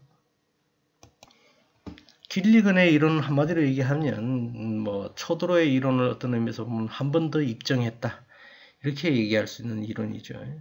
즉, 왜 그 여성과 남성의 정체감을 봤더니 좀 달라요. 왜냐면 뭐가 다르냐면 남자들한테 물어본 거예요. 당신은 성공했다 그러면 좀 어떤 거지? 이렇게 물어봤더니 남자들은 개인적으로 성취하는 거예요. 이를테면 판검사가 된다든가, 이를테면 공부 잘해서 대기업에 취직한다든가, 뭐 이런 개인적인 성취를 이제 성공으로 봐요. 근데 이제 여자들한테 물어봐요. 당신은 성공했다 그러면 뭐지? 이랬더니 나는 이제 그 친구들하고 잘 지내고 내 주변에 여러 인간관계에 있는 이런 사람들하고 뭐 잘 지내고 이를테면 또 다른 사람들한테 내가 인정받고 뭐 이런 얘기를 하는 거예요. 그러니까 남자들은 주로 이제 그 개인적인 성취를 성공이라고 평가하고 여자들은 다른 사람과의 관계를 잘 유지하는 걸 삶의 기반으로 생각한다 이런 얘기예요. 그런데 이제 따지고 봤더니 어쩌면은 여성들의 그 인간관계에 대해서 잘 지내는 거 이거 자체가 여성들의 그 강점임에도 불구하고 남자들은 뭐라고 평가하냐면 여자애들은 뭐 이 여성들은 그 개인적으로 출세욕도 없고 성취욕도 없고 야 그냥 그 결혼해서도 결혼해도 여전히 자기 전문적인 일을 해야 되는데 그걸 포기하고 아이 양육을 위해서 뭐 포기해 이런 식으로 하면서 그 관계 중심적 사고 방식에 대해서 비난한다 이런 얘기. 사실은 그게 어쩌면은 우리가 남성들 입장에서는 부러워해야 될 그 장점임에도 불구하고 이제 그런 태도를 보인다 이런 얘기예요. 그래서 구체적으로 조사해봤다는 거예요. 이를테면은 심층 면접을 해봤는데 미국에서 성인 남녀 200명을 두고 근데 그들은 이제 사회적 배경도 다르고 연령대도 다른 각각 다양한 사람들을 모아가지고 무슨 물어본 거예요. 영어 표현으로 얘기하면 뭐 이렇게 당신 도덕적으로 어떤 사람이 옳고 어떤 사람이 그러다고 얘기하자면 뭐 사람일 수도 있고 행위일 수도 있고 당신이 도덕적으로 옳다 그러다 그러면 그게 도대체 뭘 의미하는 거지? 이렇게 물어봤더니까 남자들은 의무를 다하지 않는 것 그게 이제 도덕적으로 잘못된 거죠. 사회적인 정의를 실현하는 거 뭐 이게 이제 도덕적으로 옳은 거죠. 그 다음에 개인적인 자유를 형성하는 것 이게 그런 거죠. 이렇게 얘기했다는 거예요. 그러니까 답이 다 추상적인 게 도덕적으로 옳다 그러다 그러면 그게 뭐요? 이랬더니까 다 추상적으로 의문이 정의니 개인적 자유니 뭐 이런 걸 말했다는 거예요. 근데 여자들한테 도덕적으로 옳고 그러다는 게 뭐죠? 이렇게 그걸 의미하는 바지 뭐죠? 이랬더니까 다 그게 보면 뭐냐면 일관되게 타인을 돕는 주제를 했던 거예요. 내가 주변 사람들을 마음 안 아프게 하는 게 도덕적으로 그런 거지. 내가 잘 알고 있는 사람은 배신하지 말아야지. 뭐 이런 식의 얘기를 한다는 거예요. 그러니까 이걸 보면 여성들하고 남성들하고 사고가 확연히 틀리죠. 그러니까 이를테면 또 이런 질문을 해봤다는 거예요. 당신이 다른 사람을 왜 존경하느냐 뭐 이렇게 물어봤다는 거예요. 그러니까 내가 그 사람을 그렇게 존중해주지 않으면 그 사람이 얼마나 상처받겠어요. 이런 식의 답을 하더는 거예요. 남자들 같으면은 뭐 구구절절히 그 사람을 존경할 점이 뭐 이를테면은 사고 방식이 어떻다든가 나하고 이를테면은 가치관이 같다든가 뭐 이런 얘기를 하는데 여기는 내가 그 사람을 좋아해주고 존중하지 않으면 걔가 얼마나 상처받겠어 이런 식의 얘기를 하더라는 거예요. 그래서 어떤 의미에서 보면 여성과 남성이 이렇게 달라지는 건 사회화 과정에서 다른 사회 과정에 노출되어 있기 때문에 그런 거다. 그것 역시 사회 구조의 그 사회화되는 그 과정에서 다른 사람들이 어떤 영향을 주느냐에 따라서 각각 달리 해석될 수 있다라는 것을 보여주는 것입니다. 그래서 결국 여성들이 이런 태도를 갖게 됐다는 것은 보살핌, 케어, 남들을 보살펴주는 거, 케어, 그 다음에 또 다른 사람과의 관계 이런 걸 중시하는 이유는 기존에 옛날서부터 그런 걸 중시하는 전통적 영향이 있어 왔기 때문에 쭉 그런 걸 강조하고 있다. 이렇게 얘기할 수 있는 것이죠. 일부 강의는 이것으로 마치겠습니다.